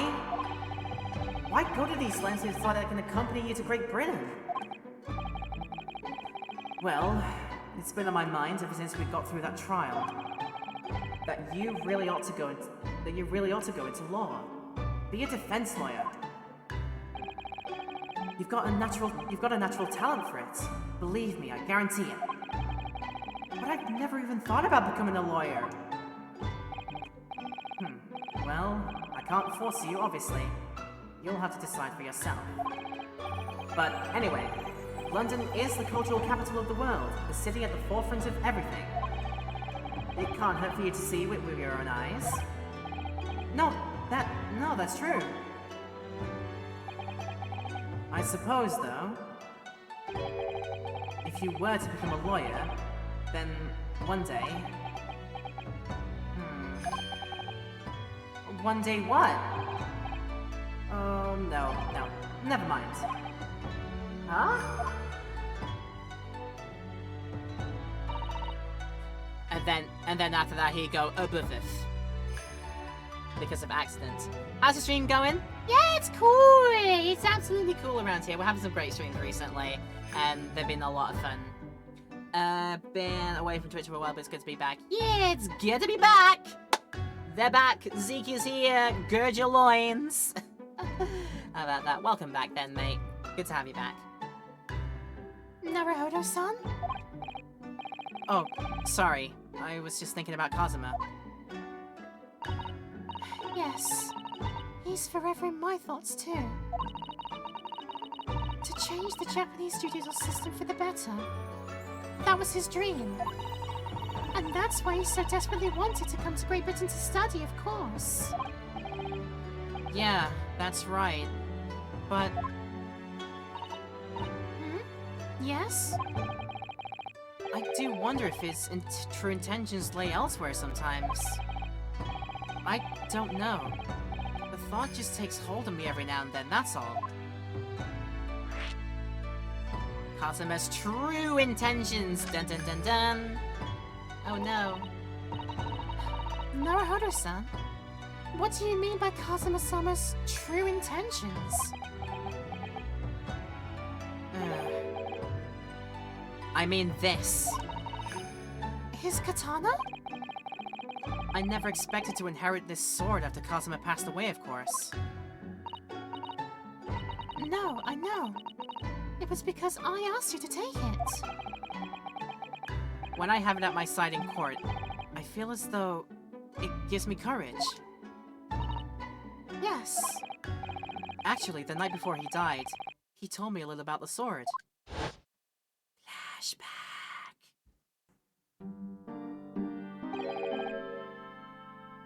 Karuma?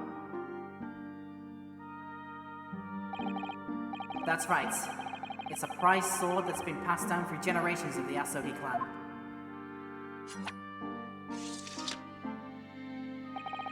A Japanese man's sword is his soul, Yunosuke. I can't be parted from my katana. Karuma guides me. I truly believe that.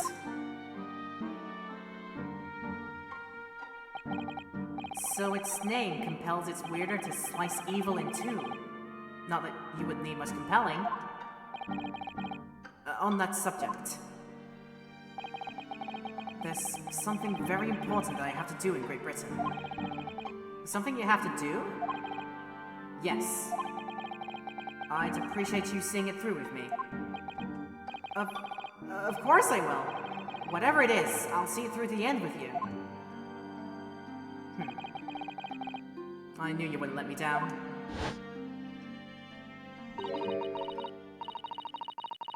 What did he mean by something very important that I have to do? I'd hoped that the answer to that question would become apparent when we arrived here, but as yet I've not found a single clue. I see.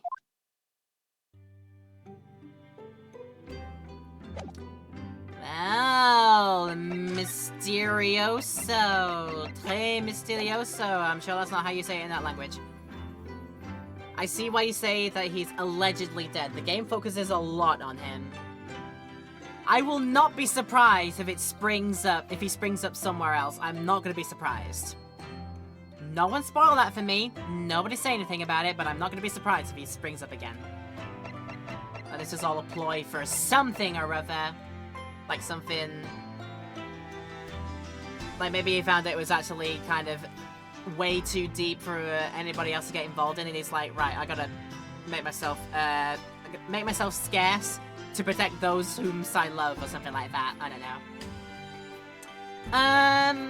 Right, we've conversed, we've examined. I think it's time to move it. Move it to the hospital bed first, I think. Move to the hospital and getting word in edgeways there. The 22nd of February at St. Bartholomew's Hospital in the recovery ward. What do you suppose is happening? It looks like some sort of disturbance. Yeah, I hear angry voices.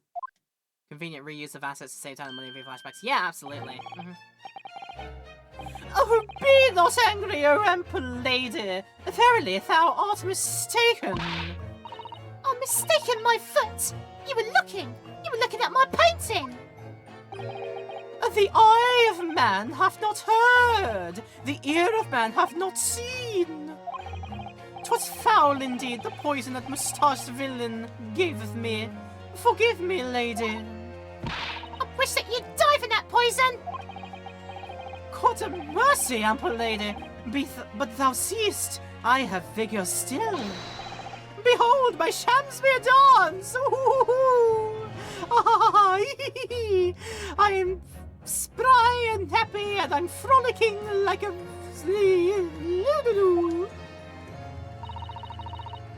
This looks rather ominous, doesn't it? Oh! My idea is more that he needed to go undercover so he faked his death. Yeah, either or, something like that. Like I said, if he pops up, I'm not gonna be surprised. However it's gonna be. Ah, lo, 'tis the lawyer from the land whence riseth the sun. How now?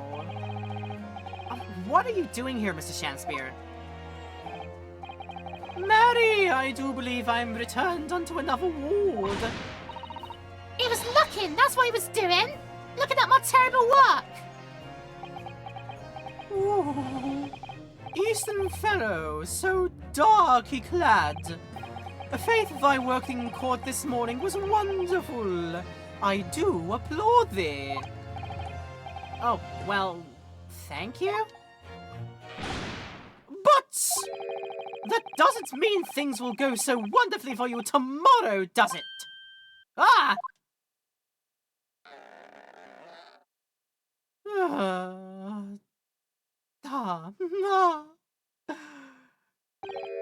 Anon exult.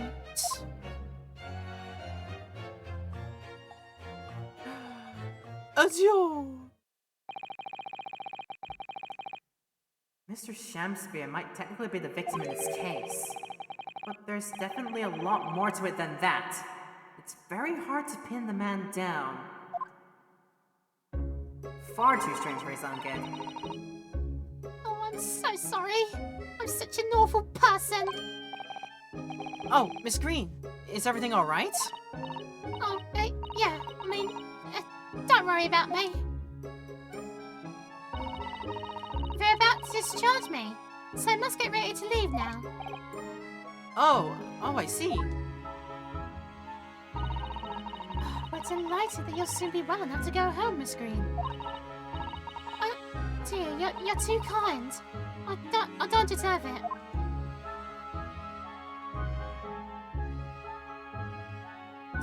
So you say, Right, what cans do we be looking at here? Looked at all of those. We looked at the rat. We looked at the bag. Anything else going on here? We didn't look at her record there, so let's get a quick look at that. Ah, this looks like the patient's treatment notes. Let's see. Do not feed. What is this place, a zoo? You know, I seem to remember seeing an almost identical sign in our local park. For the pigeons, yeah. This is a person.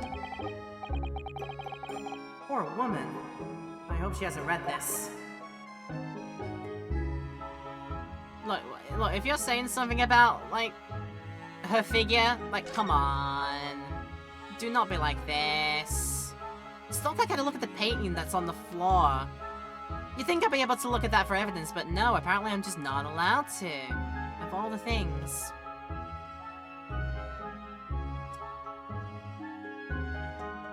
Yeah, I'm just gonna be, like, doubly, triply checking, make sure that I've not missed whatever I can here. But I think I'm fine now. Okay. So, are you feeling more like yourself today, Miss Green? I am. Thank you. I mean, people do recover from ordeals like this, don't they? Even people like me. Well, yeah, it really was an ordeal, wasn't it? As far as I was concerned, I was just walking along in the snow one evening, minding my own business. And then, completely out of the blue, I was struck in the back by a knife and collapsed unconscious for days. Of course, when I finally woke up again yesterday, The whole place has been cleared up already. What a terrible week it's been for you. Oh no, I'm sure I'm very lucky, really. I look back on this fondly. Really? Should you really? Like, I'd certainly be, like, appreciative of the fact that I'm still around, but I wouldn't want to remember how it happened. I wouldn't want to remember that. Also, God forbid we didn't do anything. Right! Absolutely right. Yep. Anyway, I must be getting my things together now, so I'm ready to be discharged. Oh yeah, of course. Sorry to take up your time when you're obviously busy.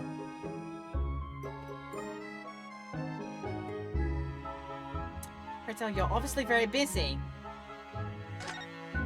I'm just gonna double check all around again, because I'm sure there ain't nothing else here.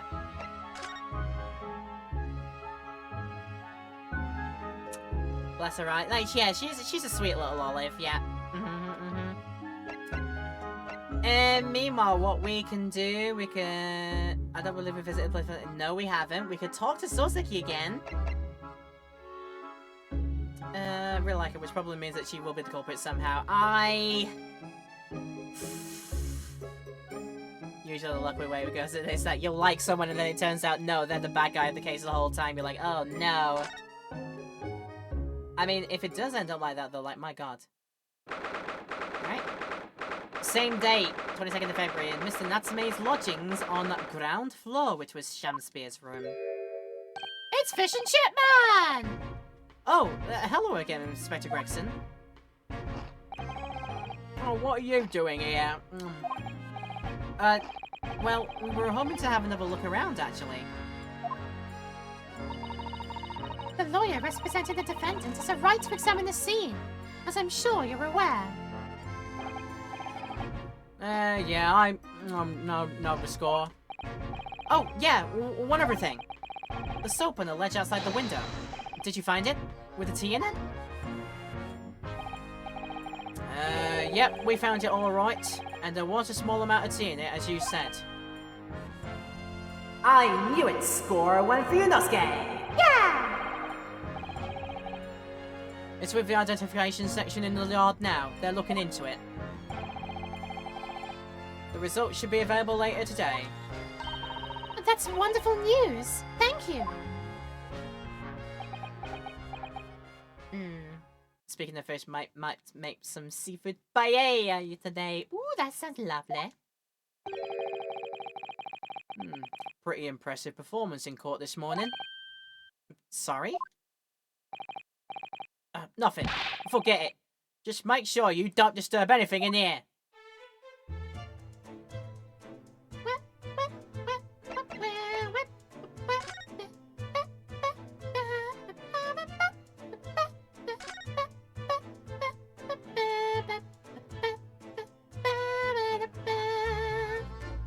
There's a lot more things we probably have to look at in here now.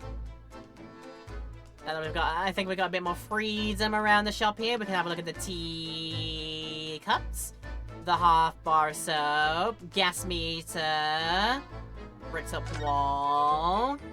Look at all the costumes he's got. Yes. Oh, hello. Oh, I thought that was another piece of the envelope that we could have a look at, but no, that's the same thing. Same one we've already got in our record, I do believe. Yeah, that one, yeah. And then once we're done examining, we can talk to Gregson again. I probably get some more details from him. And not the gas lamp, gas meter. If you ran out of change, you wouldn't even have any light, let alone heat. For the needy, London's winters can be very harsh. That's true. But if you think about it, even the wealthy would find themselves freezing if they ran out of small change. London's winters can be very harsh for the forgetful too, then. Frankly, I'm starting to wonder if Susanoo-san and I are going to make it to spring. That's true. We don't even have a meter at Baker Street, let alone a gas stove. We're going to freeze up there, no. Look how dark the stain on the floor is underneath the meter there. Yes, from all the water dripping out after the ice coins melted, as you established in court this morning. It's a very large and obvious stain, isn't it? Mr. Shamspeare must have used an awful lot of ice coins, I suppose. It was an ingenious idea, I'll give him that. It was absolutely ingenious and incriminating. Gonna throw my hat in the ring and say Gumshoe is better than Gregson. Well, yeah, Gumshoe's just got a lot more exposure in the older games as well. Particularly if you play him in the External Investigations games. I think people really like him in that one as well because he's such a good little boy, is Gummy. Such a good boy. Oh boy. Some flavor to drink this time. How about that? Alright. Investigate the table. So, it turns out that Mr. Shamspeare wasn't eating the soap at all. That's right. The mystery of why he had it on the plate whilst holding a fork in his hand is solved. Yes, to prize his latest ice coin out of its mold. And in the process, he accidentally broke the bar of soap in two. It certainly was hard to imagine, let alone deduce. And indeed. And then the cups! Ah, the ill-fated teacups from which the two men drank on that ill-fated night. During the heated literary debate, yes. Who's stronger, Romeo or Juliet? Sounds like it was quite a discussion. Now I think of it, I'm sure that the two lovers in the play ended their lives with poison. One faked the poison, Juliet faked the poison, but Romeo unfortunately stumbled upon it and actually thought that Juliet was dead, and thus had his own poison on hand that was totally real, so we took that then to be like, yes, I'll join you soon. First a kiss on your lips before I die. Ugh. And then Juliet wakes up.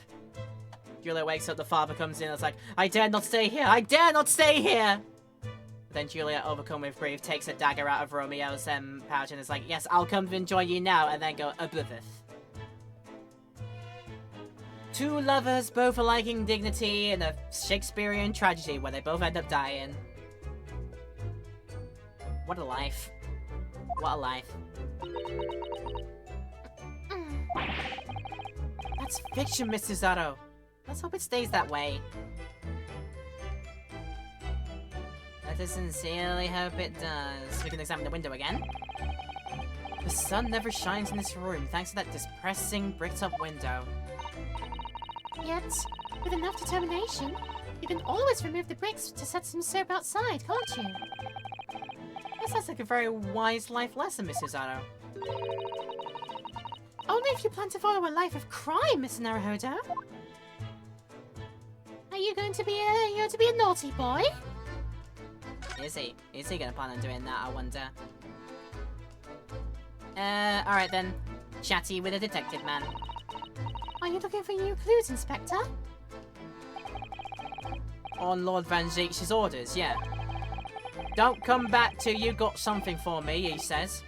Tch. Oh dear. Poor you. Yeah, poor me. Because I've already searched every bleeding nook and cranny in this place. I don't know what he expects, to be honest. Thank goodness for warm chips is all I can say. Well, at least he's honest.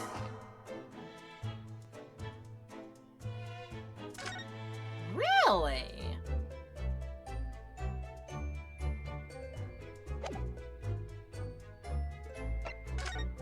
So nothing about that either. Okay. I'll quickly check out on Briar Road. In case of something happens out here. Nope, checked. All of it checked. All of it checked. All of it checked. Okay. So not there either. I don't imagine Gyarados gonna have more for me. We haven't visited this place for some time, so if that's what you're saying to me, let's go prison way. And chat with our favorite schizo, our favorite good boy. The 22nd of February, local prison, the local jail in cell 9. Oh, Mr. Natsume is back. So he is. Mr. Natsume, hello.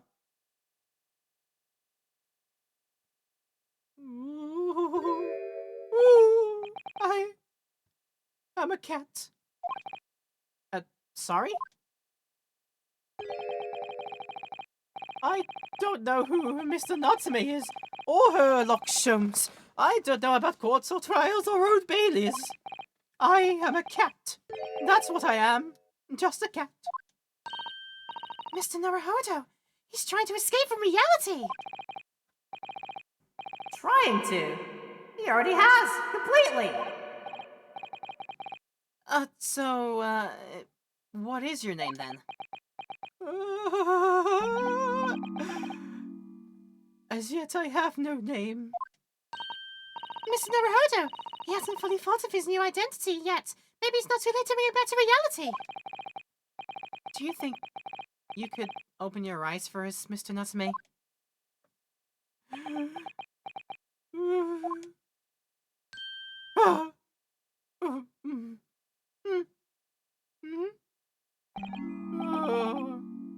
I am not a cat. Call him Jingles. I'd call him Wakahai.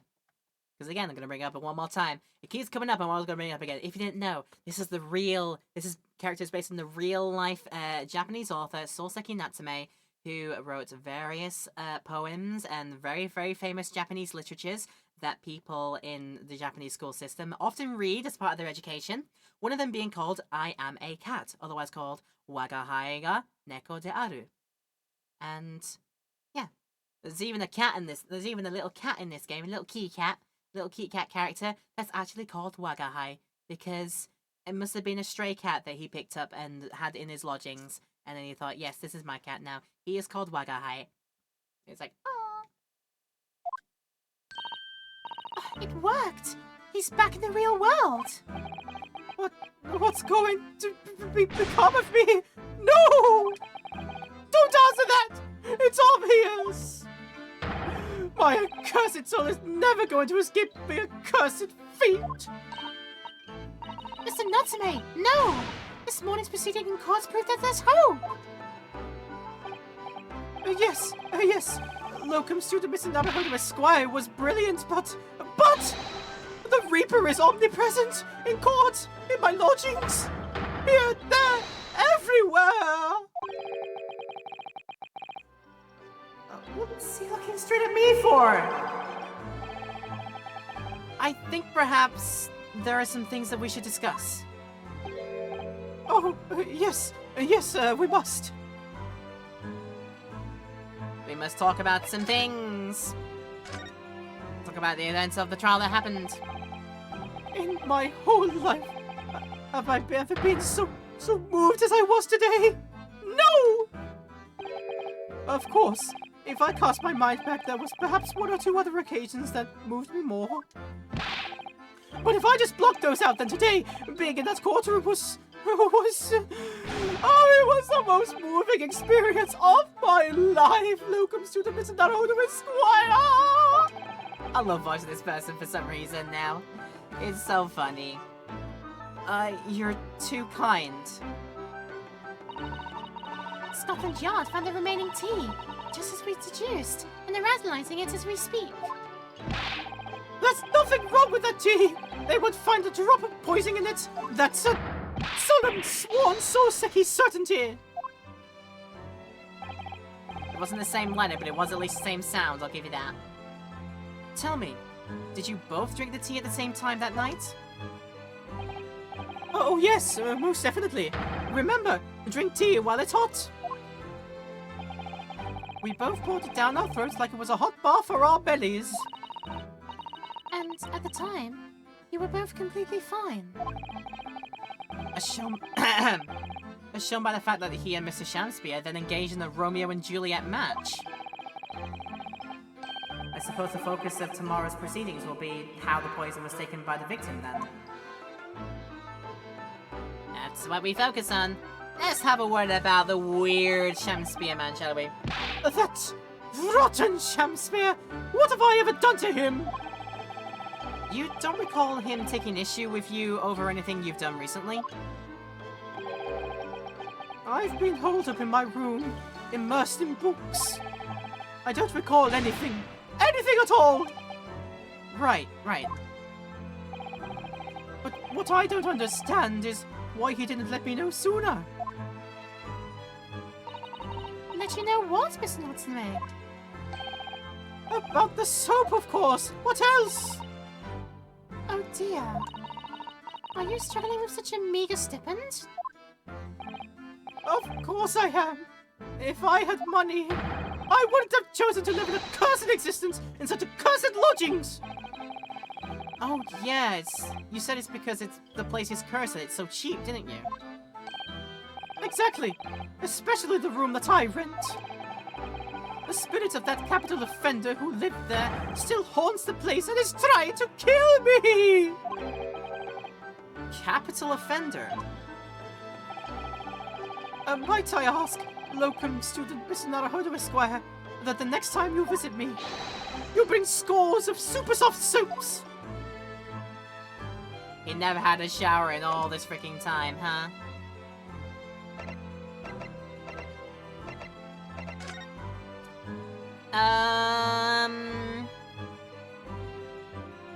Right, I think I've been in other locations that I think might be relevant.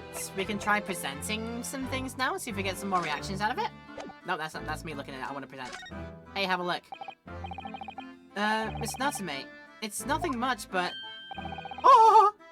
It's been too long since I've been the person with the delightful humble etiquette of our homeland. What?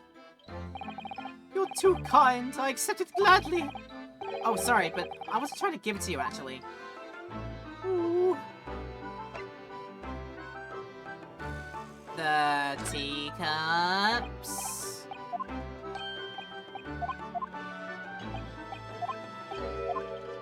Not the teacups. Okay. Gas meter. No.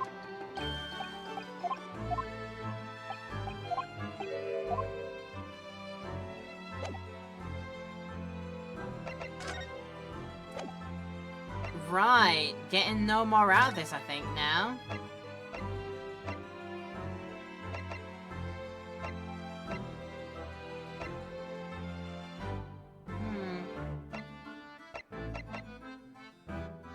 Sholmes is sweet. Shall we go and say hello to Sholmes and Iris?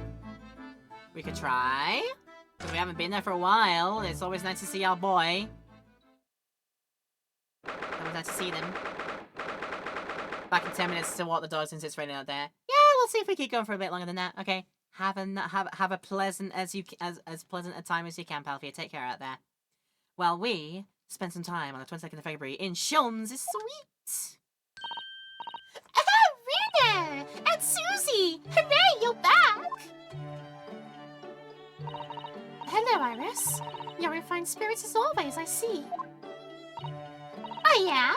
And you look as immaculately presented as ever, Susie. Oh, you flatter me. Well, you couldn't have come at a better time.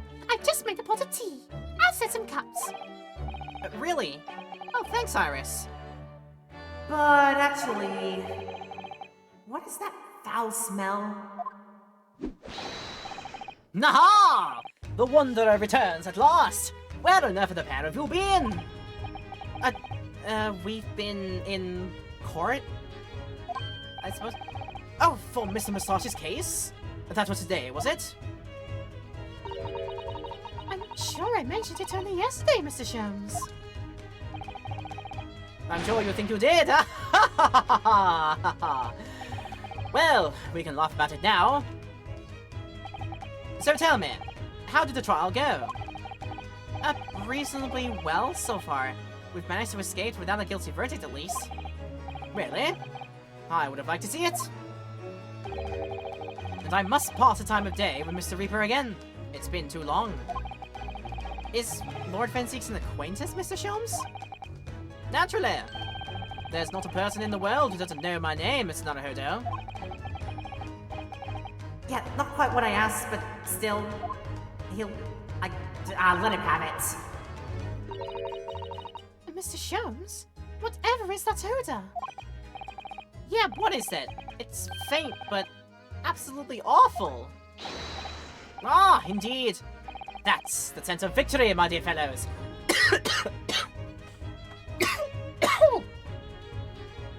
Something tried to tickle me in the back of my throat then. That was not expected. I'm so sorry about that. Yes, it's a sense of victory, my dear fellows. Victory in science. Oh dear. Oh, alright, I'll bite. I'll regret it, but I'll bite. What is he up to now? What is this cantankerous individual doing right now? But first, how do you know Venzique's like, do you know him personally? Ah, Lord Barak Venziques. Yes, it's an interesting sobriquet he has, isn't it? The Reaper of the Bailey. Once legendary prosecutor had fought for someone's conviction, that person is doomed. Even if he or she is found not guilty by the courts. Sooner or later, the hapless soul will vanish from the capital. But vanish how exactly? By falling under a passing carriage, or drowning in the Thames, or succumbing to a sudden fever, or, quite out of the blue, being set upon by a highwayman. There are numerous routes to one's final terminus, my dear fellow. It all seems a little far-fetched, really. Well, on the bright side, Mr. Moustache is fighting fit. For the time being, at least. Yeah, that's not overly reassuring. If the rumors are true, though, the obvious conclusion would surely be that those acquitted are, well, by Lord Venzique's own hand. As it happens, Miss Susato, that is quite impossible. Oh? Why? Naturally, the man very quickly came under such suspicion. However, whenever these incidents occurred, the Reaper always had a cast-iron alibi. Really? And so his reign continued. But 5 years ago, he vanished from the courts, never to appear as a prosecutor again. That is, until you arrived in the country, Mr. Naruhodo. Yeah, so I've heard. In fact, it was the very day I arrived, when I was thrust into that trial at the Old Bailey. That bitter fight to the death coincided with the Reaper's resurrection. And really did end bitterly indeed. With an Irishman being set alight in a burning omnibus. And here you are, facing Mr. Reaper again. Poor Rune. I don't know if you're just incredibly unlucky or incredibly unlikable. I think it goes deeper than just me. I sense a general loathing of all Japanese people.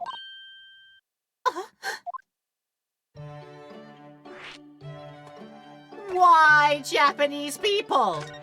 We'll find out later, but first, what's that smell? What is that smell, I wonder? So, what is that indescribably foul smell? Ah, well, most probably this, I would say. What is that? Is that mana? Do I get powered up if I drink that? My dear fellow, it is, of course, my latest invention. A chemical test that can identify whether or not a tea is genuine at the drop of some tea. Oh my! There are some unscrupulous sorts manning the stalls around some of London's less frequented streets. They regularly sell what purports to be high-quality tea, but it is in fact merely dyed leaves of a drab flavor. Well, that's certainly unsavory behavior. Fake tea. So, when one is presented with what appears to be black tea, one must be careful. Iris? At the ready, Hurley. Let us add a drop of my chemical to this cup of tea here. Do you see what happens? Oh! It's turned completely black! What a foul odor it's giving off! Indeed. The blacker the tea becomes, the more foul the odor, the better the tea is. It would appear that this cup was a particularly fine Darjeeling. That's very ingenious, but what do you do with that black liquid now? Why, dispose of it, naturally! Surely you would like to drink it, would you? There does seem to be a rather obvious problem with your new invention, Mr. Sholmes. Hence why this chemical test is merely a test, my dear madam. Right. Meanwhile, he's like, I've got to send a wire telegram to the facilities immediately. We need to drop all the tests. We need to drop all shipments now. He's on to us. Something like that.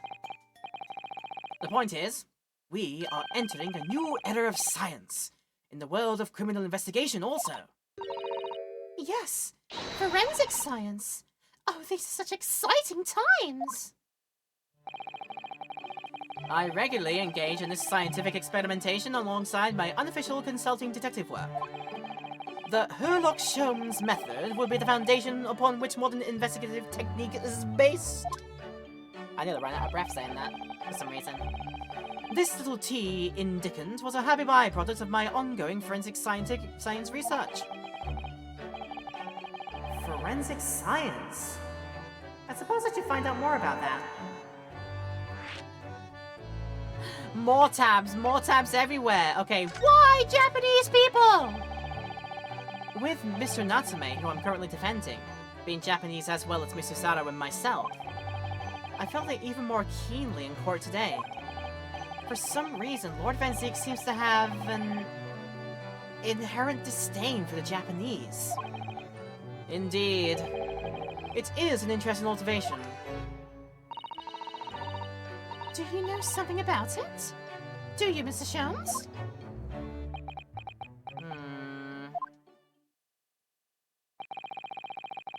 It was about 10 years ago that Barak Van Ziek chose to enter the legal profession. However, before that time, the young man's closest companion hailed from the Empire of Japan. No! What the? Tell us more, Mr. Sholmes! What happened?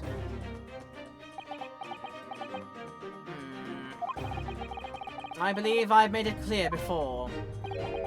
I'm unable to tell you anything about the affair. Oh, but...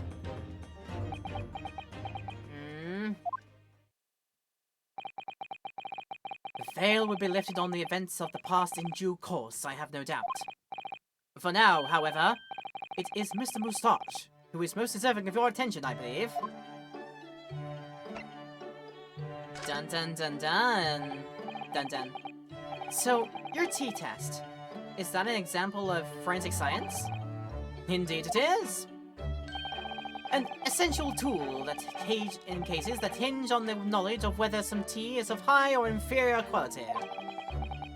Not a huge number of cases then. Perhaps a more practical example is required. Fingerprints? Not yet accepted in our courts as evidence, I might add. Really, we are dragging our heels there. I hadn't even heard about them until recently. Excuse me. Which is particularly why I undertake research in this field myself, of course. Does that mean you're studying fingerprints, Mrs. Sholmes? There are others in that field already, and I abhor the company of inferior minds. No, what I am researching is skin prints. Skin prints? A nomenclature of my own design, as is this chemical agent that makes it possible. It instantly reveals objects touched by whichever person is under investigation. Oh, brilliant, Mr. Sholmes. As long as it doesn't turn everything completely odorous and black. I assure you, my dear fellows, you will witness my forensic talent in action very soon indeed. Very, very soon, he says. Oh my. Well, I think we should go back to the scene and see if we can uncover any new clues. That's the spirit, Runa. See you later. Yes, until later. No, Mr. Sholmes. We were thinking you'd come with us. You were? Yeah, of course! You said so just a moment ago. You said we'd witness your forensic talents in action. Oh, yes, I do recall saying something along those lines. Is the good boy gonna join us for the next little bit? Ooh, Okay, we'll find that out in a few because it's time to take another break now. I will be back in a few minutes for people in the Twitch stream. We'll run the ads in this time as well. If you're watching this in YouTube land, there will be no break. We'll go right to the next part with no questions asked. But if you do want to pause and stand up and take a bit of a break yourself, I recommend you go and do that now and then come back and enjoy the rest of the video after this as well. But with all that said, it's time to take a break. I'll be back in a few minutes, everyone. Hey yo! One more little bit of today's video, I think, so we'll see what happens after this. Welcome back to people in YouTube land and people in Twitch stream as well. We will be doing just a little bit more today, like I said. And invite Mr. Sholmes to the place where we want to do some more investigating. This will be fun. So then. Oh, but you go on ahead.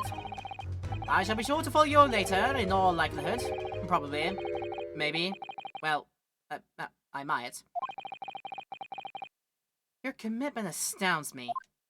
Oh, thank you, Mr. Sholmes. We'll eagerly await your arrival. Bye-bye, Runa. Bye, Susie.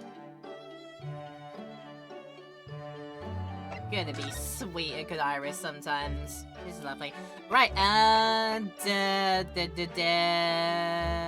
we can't wait to see for Mr. Sholmes' forensic investigation techniques. Is that right? Oh, hey yo! He's already here. Also, not necessarily behaving like a cat this time. This is an improvement for him. Like, yeah, he's getting better. He's developing, and we're proud of him. Mr. Sholmes, what are you up to over there? Ah, what a question indeed! Was it not your good self who asked me to attend the scene? Oi! What you doing here, Sholmes? What are you up to over there? What are you doing here? Dear me, once a great detective, one is always under scrutiny, it seems. Is now the time, Mr. Sholmes? Are you about to show us your forensic talents in action as you promised? With the greatest of pleasure, my dear madame. Oh, go on then. What can we have a look at here? Oh, the goggles are down. What's all this? The zoop. Oh, this is precisely what you requested, Mr. Naruhodo. Sherlock Sholmes' sensational skin print seeker gun. Moments ago, I took a sample from the teacup that was used by the victim. A sample? From Mr. Shamspeare's cup? Love the goggles. They are a really neat little pair of goggles, aren't they? They're very futuristic for this time period. It's almost steampunky. I gotta love it. Each individual leaves microscopic secretions on everything he or she touches. A sample of those secretions is all I need to produce this, a refined indicator solution. By liberally spraying the room with this chemical, everything the victim touched is instantly revealed with the aid of these goggles. Here, try them on. It's blue! There. Now, spray the chemical indicator about and all will be revealed. Spray? How? How do I do that exactly? A little press of air on the area you're interested in is all that's required. Like this. What is that stuff? It's like fog. A suspension of the chemical indicator in a pressurized gas. It's the most efficient way to cover a large area. That was another invention I discovered incidentally whilst I was developing this idea.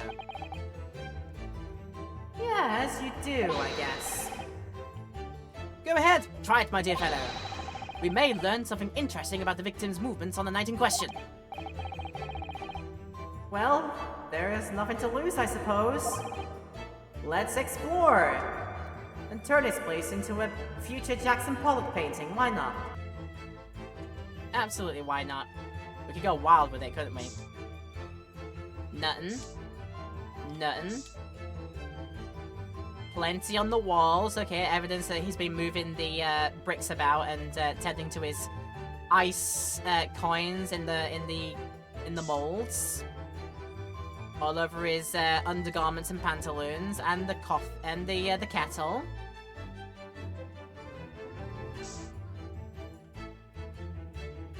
Trying to scratch away at the lock on the gas meter. Evidence of that, plainly. Nothing there. Nothing on that. Him erecting his like mini stage to try and perform his practices on, and then on the thing itself, chair, box 2, and there's plenty all around the plates and on the cups as well. But where else?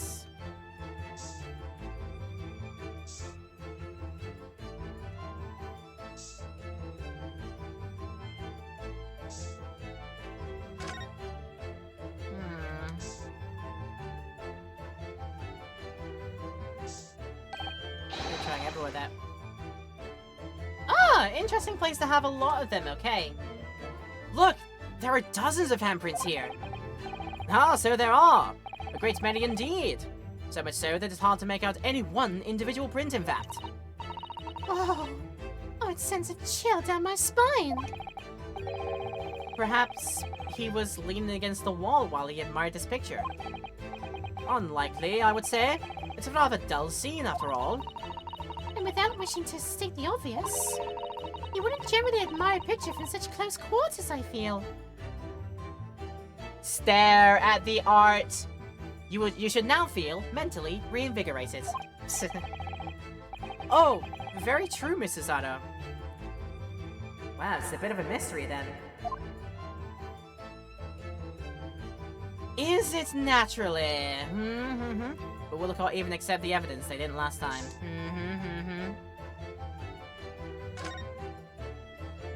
What about more in his costumes?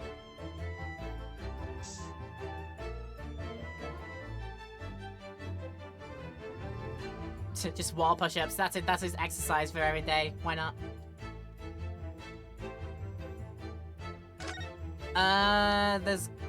Is there gonna be one more place that I haven't fully given a spritz to? Give that a spritz. Give that a spritz. Surprised there's so little on costume. Yeah, me too.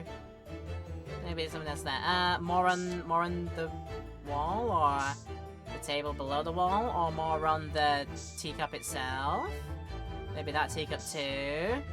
No. Bar of soap. No. Try to get the water thing in it. No.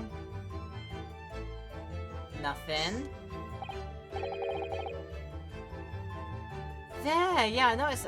I did think that the floorboard was a bit too bent up like that. Yeah, so. Oh, look at all this here. Ah, yes. Interesting.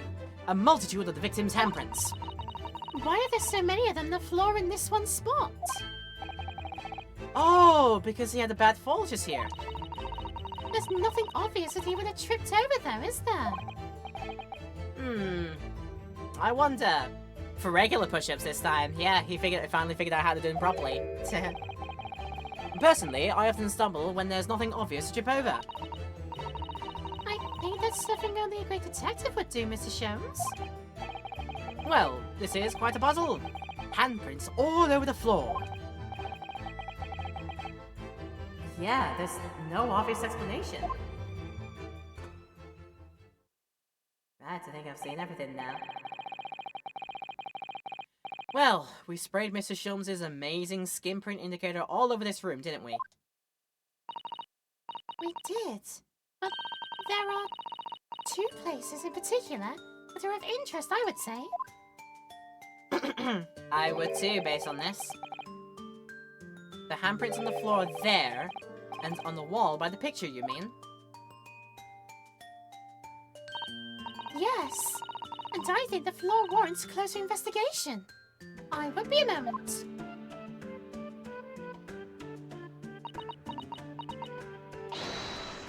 Is this something a lady should be doing, getting down on all fours like that?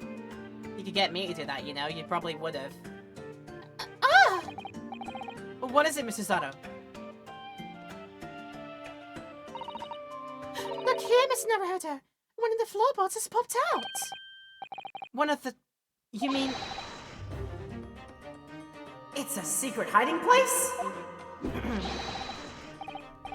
Excellent work, Mrs. Otto. So, what do we have in here? Oi, what you lot doing? Inspector Gregson! Stand aside right this minute. It's my job to investigate there. I'm done stress eating now. Ah, no need, Inspector. You'll continue to dig into your portion of chips whilst we dig around under the floor here. Your fancy talk's putting me off my food anyway, Soames. A new bit of evidence, exactly what I need. Oh, we're gonna fight over it now. Wow, a secret hiding place under the floor. What a find! It's not a hiding place you could make use of in Japan. I don't think I could lift a straw tatami mat. No, I know. But I never expected one of these wooden floorboards to move either. It's got me wondering. What about the wall over there too? Aren't you curious?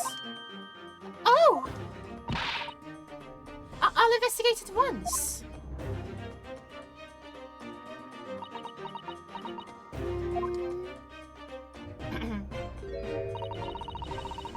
But there's nothing behind the picture, sadly.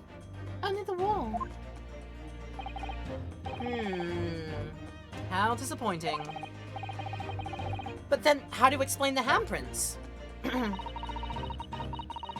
really can't think of why anyone would have been touching the wall over and over in one place like that.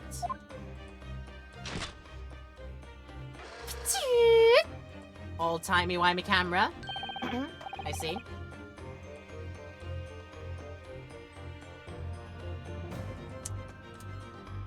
I think the amount I'm trying to, like, clear my throat now is telling me, like, I've probably spoken way too much in this stream, and we gotta find a stopping point soon, unfortunately, but, for a little bit longer, let's keep going.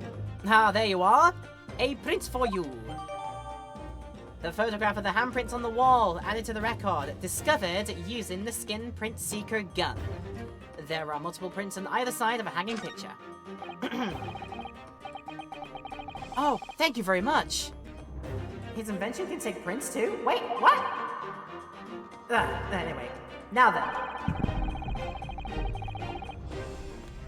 Now then, let's not knock the microphone over. That would be a bad idea, you know. I wonder if Inspector Gregson has found anything under the floor there. Ah, I'm desperate to know! So am I.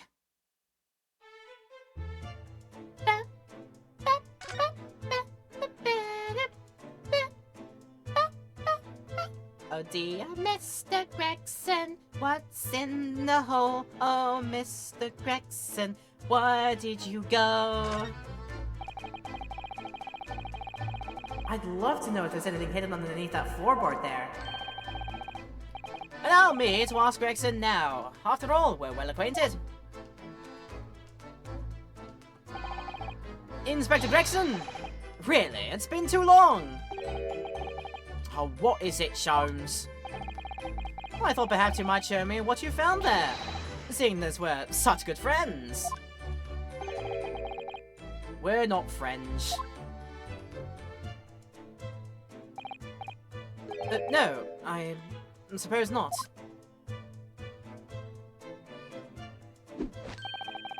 A dismal failure. Yeah, I heard. Oh, I'd kill to know what was under that floorboard.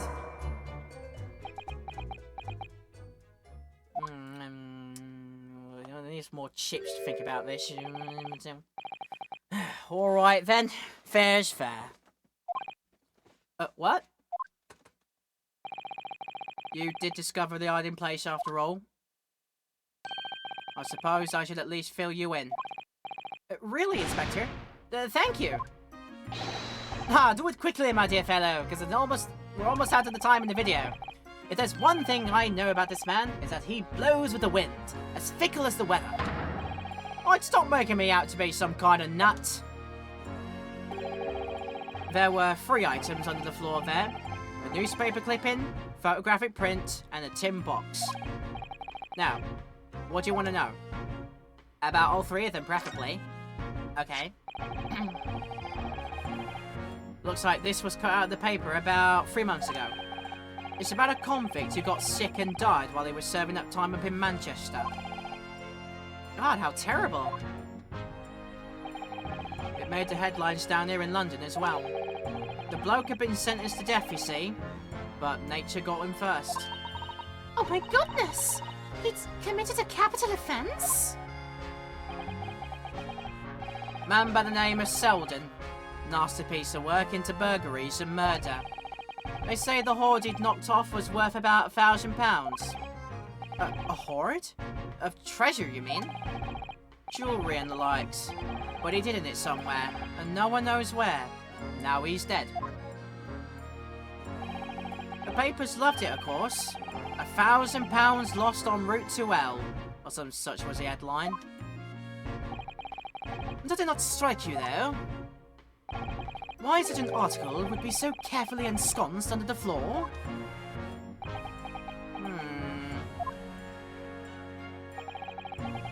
I suppose now you mention it, it does seem a bit odd. Perhaps I'll go over the paperwork we've got on Sheldon back at Yard and see if I can turn anything up. Capital offender article in the court record now. An article about Selden, a criminal sentenced to receive the death penalty, but he died of illness in prison whilst his loot remained undiscovered. There it is. Now another print. Of... So one of them is Garrett, but not sure about the other one.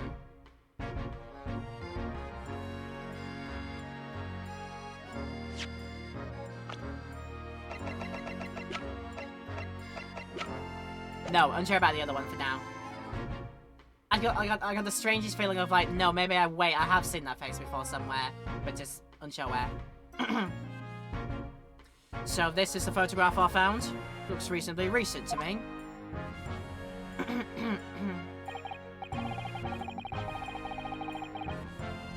I'm gonna mute that cough now. Yes, it would appear to have been taken on the street in front of the house here. And the gentleman on the left is Mr. Garriter, the landlord, of course. But who's the young man on the right? Mr. Garret's son, perhaps? Perhaps. You can take that print if you like. But really? Are you sure? We can presume, therefore, that the Yard already knows. The identity of the young fellow, that is. Oh! Is that true?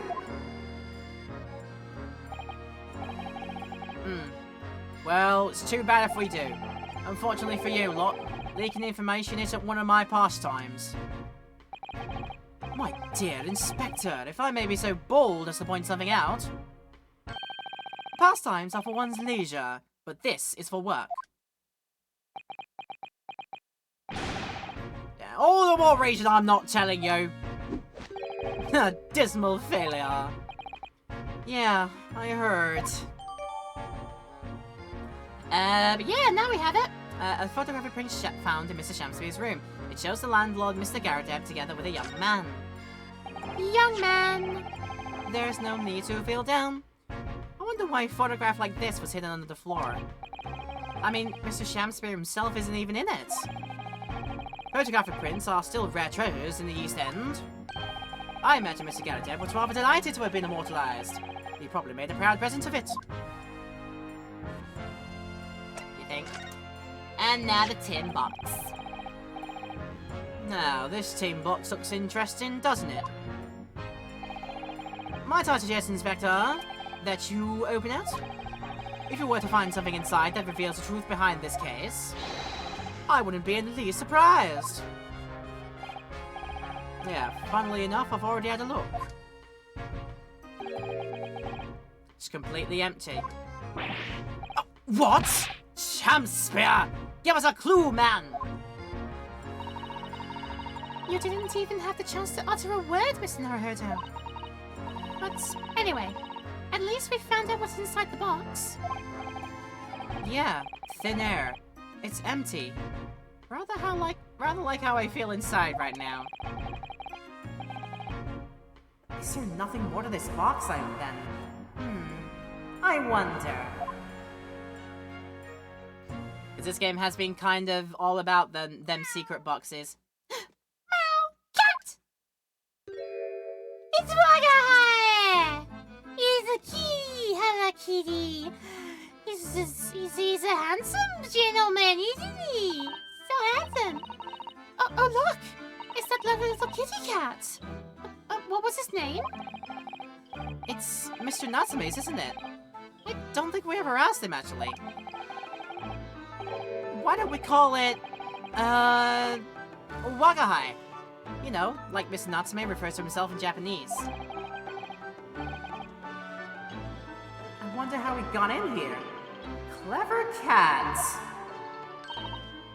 Oh, wonderful! Well then, Wagahai, here's something delicious I brought for you from the cat's meat man. So handsome! Ow. Num num num num yums. Num yums. Num nums for the good boy. His lip. He's so zip. Aww. He's gonna be happier now. Look. I just hope we can bring some happiness to his owner, too.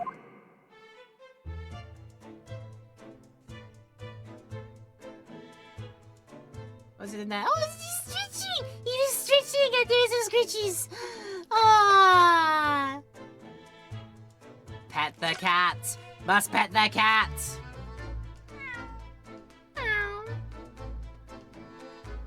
Ooh, big stretch. Big stretch. Oh, that was a cheeky little meow, Wagahai.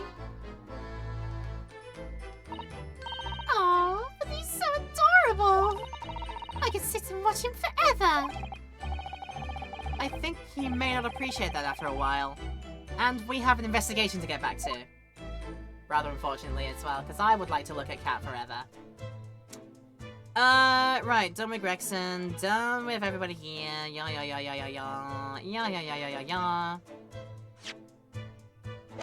Done with all that, yeah.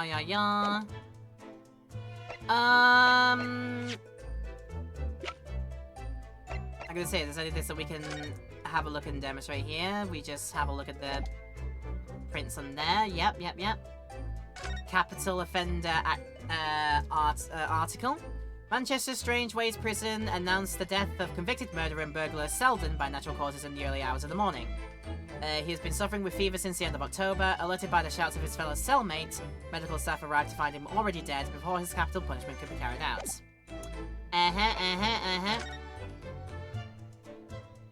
Whatever could be in the photograph. Let's see what we can find out about this man.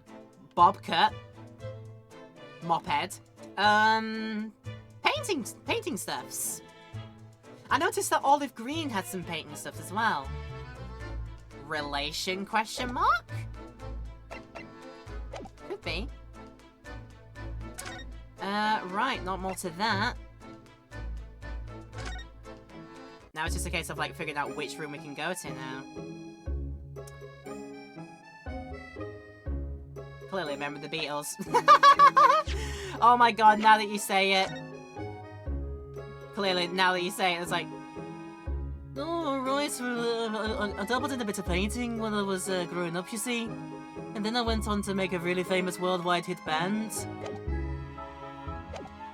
That's clearly what it was all about, yeah. Me wonders.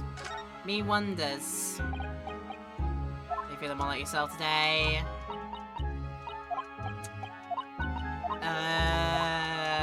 Okay, nothing more from yourself.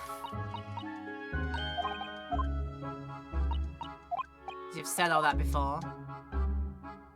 You said all that before, you're still packing up. There's still a rat. We did check out that. We checked out... Yeah, we have checked out everything in here. Right, that's not where we're meant to move. We are meant to go somewhere else. Are you sure we've asked everything we need to? No, we have not. We will go quickly to the Garadev's room as well, just to be erring on the side of caution. 22nd of February at Mr. and Mrs. Garadev's room. And Mr. Garadev appears to be out. Oh well. I suppose we'll just come back again later. Okay, we tried. We did try. But I mean, the entire room is free for us to have a look at again.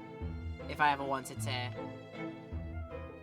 I can't imagine I'll get something new out of anything here, so, we just gonna... But yeah, we're just gonna politely move.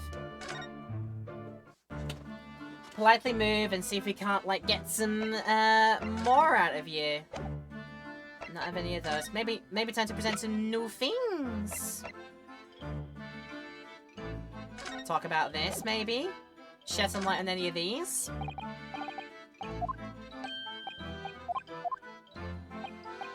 Okay, not that one. Maybe?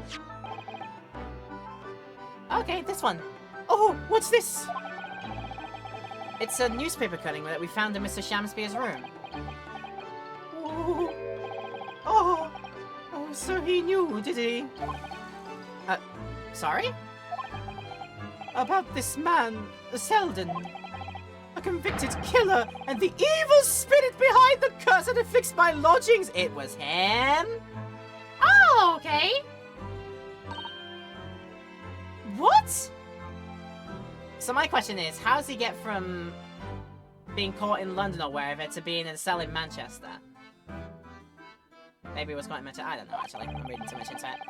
He's already taken one young man's life, and now he's trying to take the life of another, a miserable, mustache-much-maligned Japanese man. Mr. Natsume, if you know something, please, you must tell us. Tell us everything you can about this evil spirit. Yes, the thick plottons. Absolutely it does. Talk about this, please. Talk about Selden. The truth is, I didn't know the details myself until very recently. That Selden man was arrested about a year ago now. And at the time, he was hiding out in lodgings at Mr. Garadeb's house. What? He lived where you do now? That's right, yes. Exactly where I live now. In my very room. Oh my! Our room was previously occupied by a criminal, found guilty of a capital offense. But before this sentence could be carried out, he died in prison. That was 3 months ago now. And that's when it started. The curse! What really is this curse you keep mentioning, Mr. Natsume? It's already caused one death. A few months after the criminal passed away in prison, a man died in the room. The man who rented it after Selden, in fact. The poor lodger. He was found dead in mysterious circumstances. The room was locked from the inside. Locked from the inside? Exactly like the case we're dealing with now. Curse of Monkey Island, oh goodness. So that's the convict's curse, is it? Yes. Well, that was the start of it. More! Make the thick plotting even more. Do you have any idea how to lodge it before you passed away, Mr. Natsume? The official cause of death was asphyxia. When they discovered the body, the room was full of gas. Gas? I only found that out after I'd signed the lease. When Mr. Garadev came to tell me later, I couldn't stop myself trembling.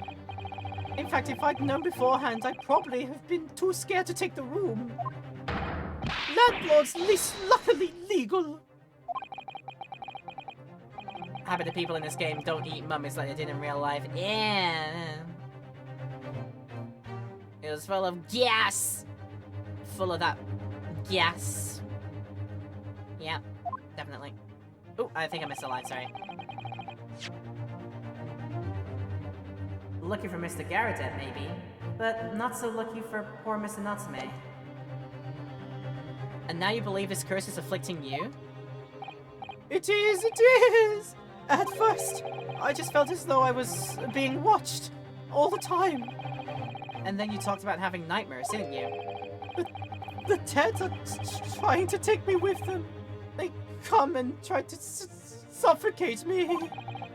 Just when I'm struggling to breathe, I wake up, and the room is as cold as ice! But why is your room so cold? London winters are too cold to bear without any heating on overnight. But for some reason, even though I light the stove before I climbed into bed at night, the pilot light always goes out, and the room fills with gas. But that's terrible! That's exactly the same situation as what led to the previous occupant's death. And then there's what happened to Mr. Shamspear last night when he was mysteriously poisoned. Don't mind me, that's a pop-up, get rid of it. Get away from me, pop-up, I don't like you. When he was mysteriously poisoned. I'm just gonna check I read all of that. And then that's what happened to Mr. Shamspear last night when he was mysteriously poisoned. Yeah, I did.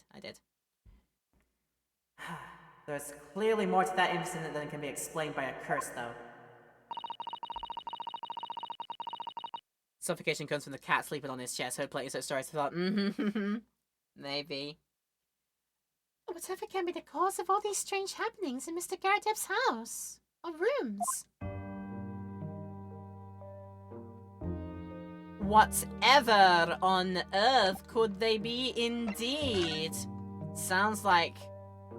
I don't believe we've visited this place for some time. And probably quite luckily, we will have a Garradeb in this room to have a chatty chinwag with. But that'll have to be our first point of call when we come back to this next time. This is getting late in my time, and I still have a work day to get to tomorrow, so I should get to bed now. We will continue this in our next session of this whenever that comes around, if it hasn't been already made by this point. But I just want to remain to say, thank you again, as always, for tuning in to these wonderful streams. You make them worthwhile, and I hope that you are getting plenty of enjoyment out of them here in the Twitch stream right now, here in the YouTube channel as well, if you're watching this on YouTube. Thank you for sticking around for this big old one today. We've had some interesting good times, got stuck a couple of times in this one because I feel like the puzzle solving, the logic of the game is a bit obtuse sometimes here, but we muscled through it eventually through, trial and error, but that's sometimes what happens with these kinds of games. It's just a pitfall, honestly. But nonetheless, I hope you had a fun time watching this in YouTube land. If you did, leave your likes and comments down below. Maybe you can consider subscribing, hitting the bell too to get push notifications of future uploads. If you're looking for more of this series or the other stuff we've got currently uploading on the go, you can check all that out by getting push notifications through. And also, if you want to check out all the other links I've got, where you can find me on other places, that'll all be in the description down below, so check it out there as well. And yeah, Twitch people, if you didn't know I was on YouTube right now, this is the VOD channel at Laura Petal VOD. We will have this ready on the street, on the VOD channel in a week's time, so check back in a week's time from today's date. And yeah, come back and enjoy if you've missed any portion of today as well. But everything said and done, we will be interrogating our friend Garradeb again when we start this in next time. And hopefully not fall into any obtuse logic puzzles this time, but we'll have to wait and see. It was still fun, still very enjoyable, and yeah, everybody hanging out with me today has made this worthwhile, and I'm seriously hoping you had a fun time with me today. I know people keep saying it, and I appreciate you showing that kindness as well. And I hope to get to do it again for you in whatever video comes next. Maybe in the Twitch stream if you join me then on Tuesdays, Thursdays and Saturdays on usual dates. Or if you want to come along for the next YouTube highlights, come along and enjoy them. I hope that you do. And thank you so much for tuning in today. Have a wonderful rest of your day, whatever you've got planned. Stay home and stay awesome. Love you all so much, everyone. And until we see each other next time for some more great Ace Attorney adventures in the Resolve in game number 2. We'll see you for them next time. And yeah, that's all for now. Take care of yourselves.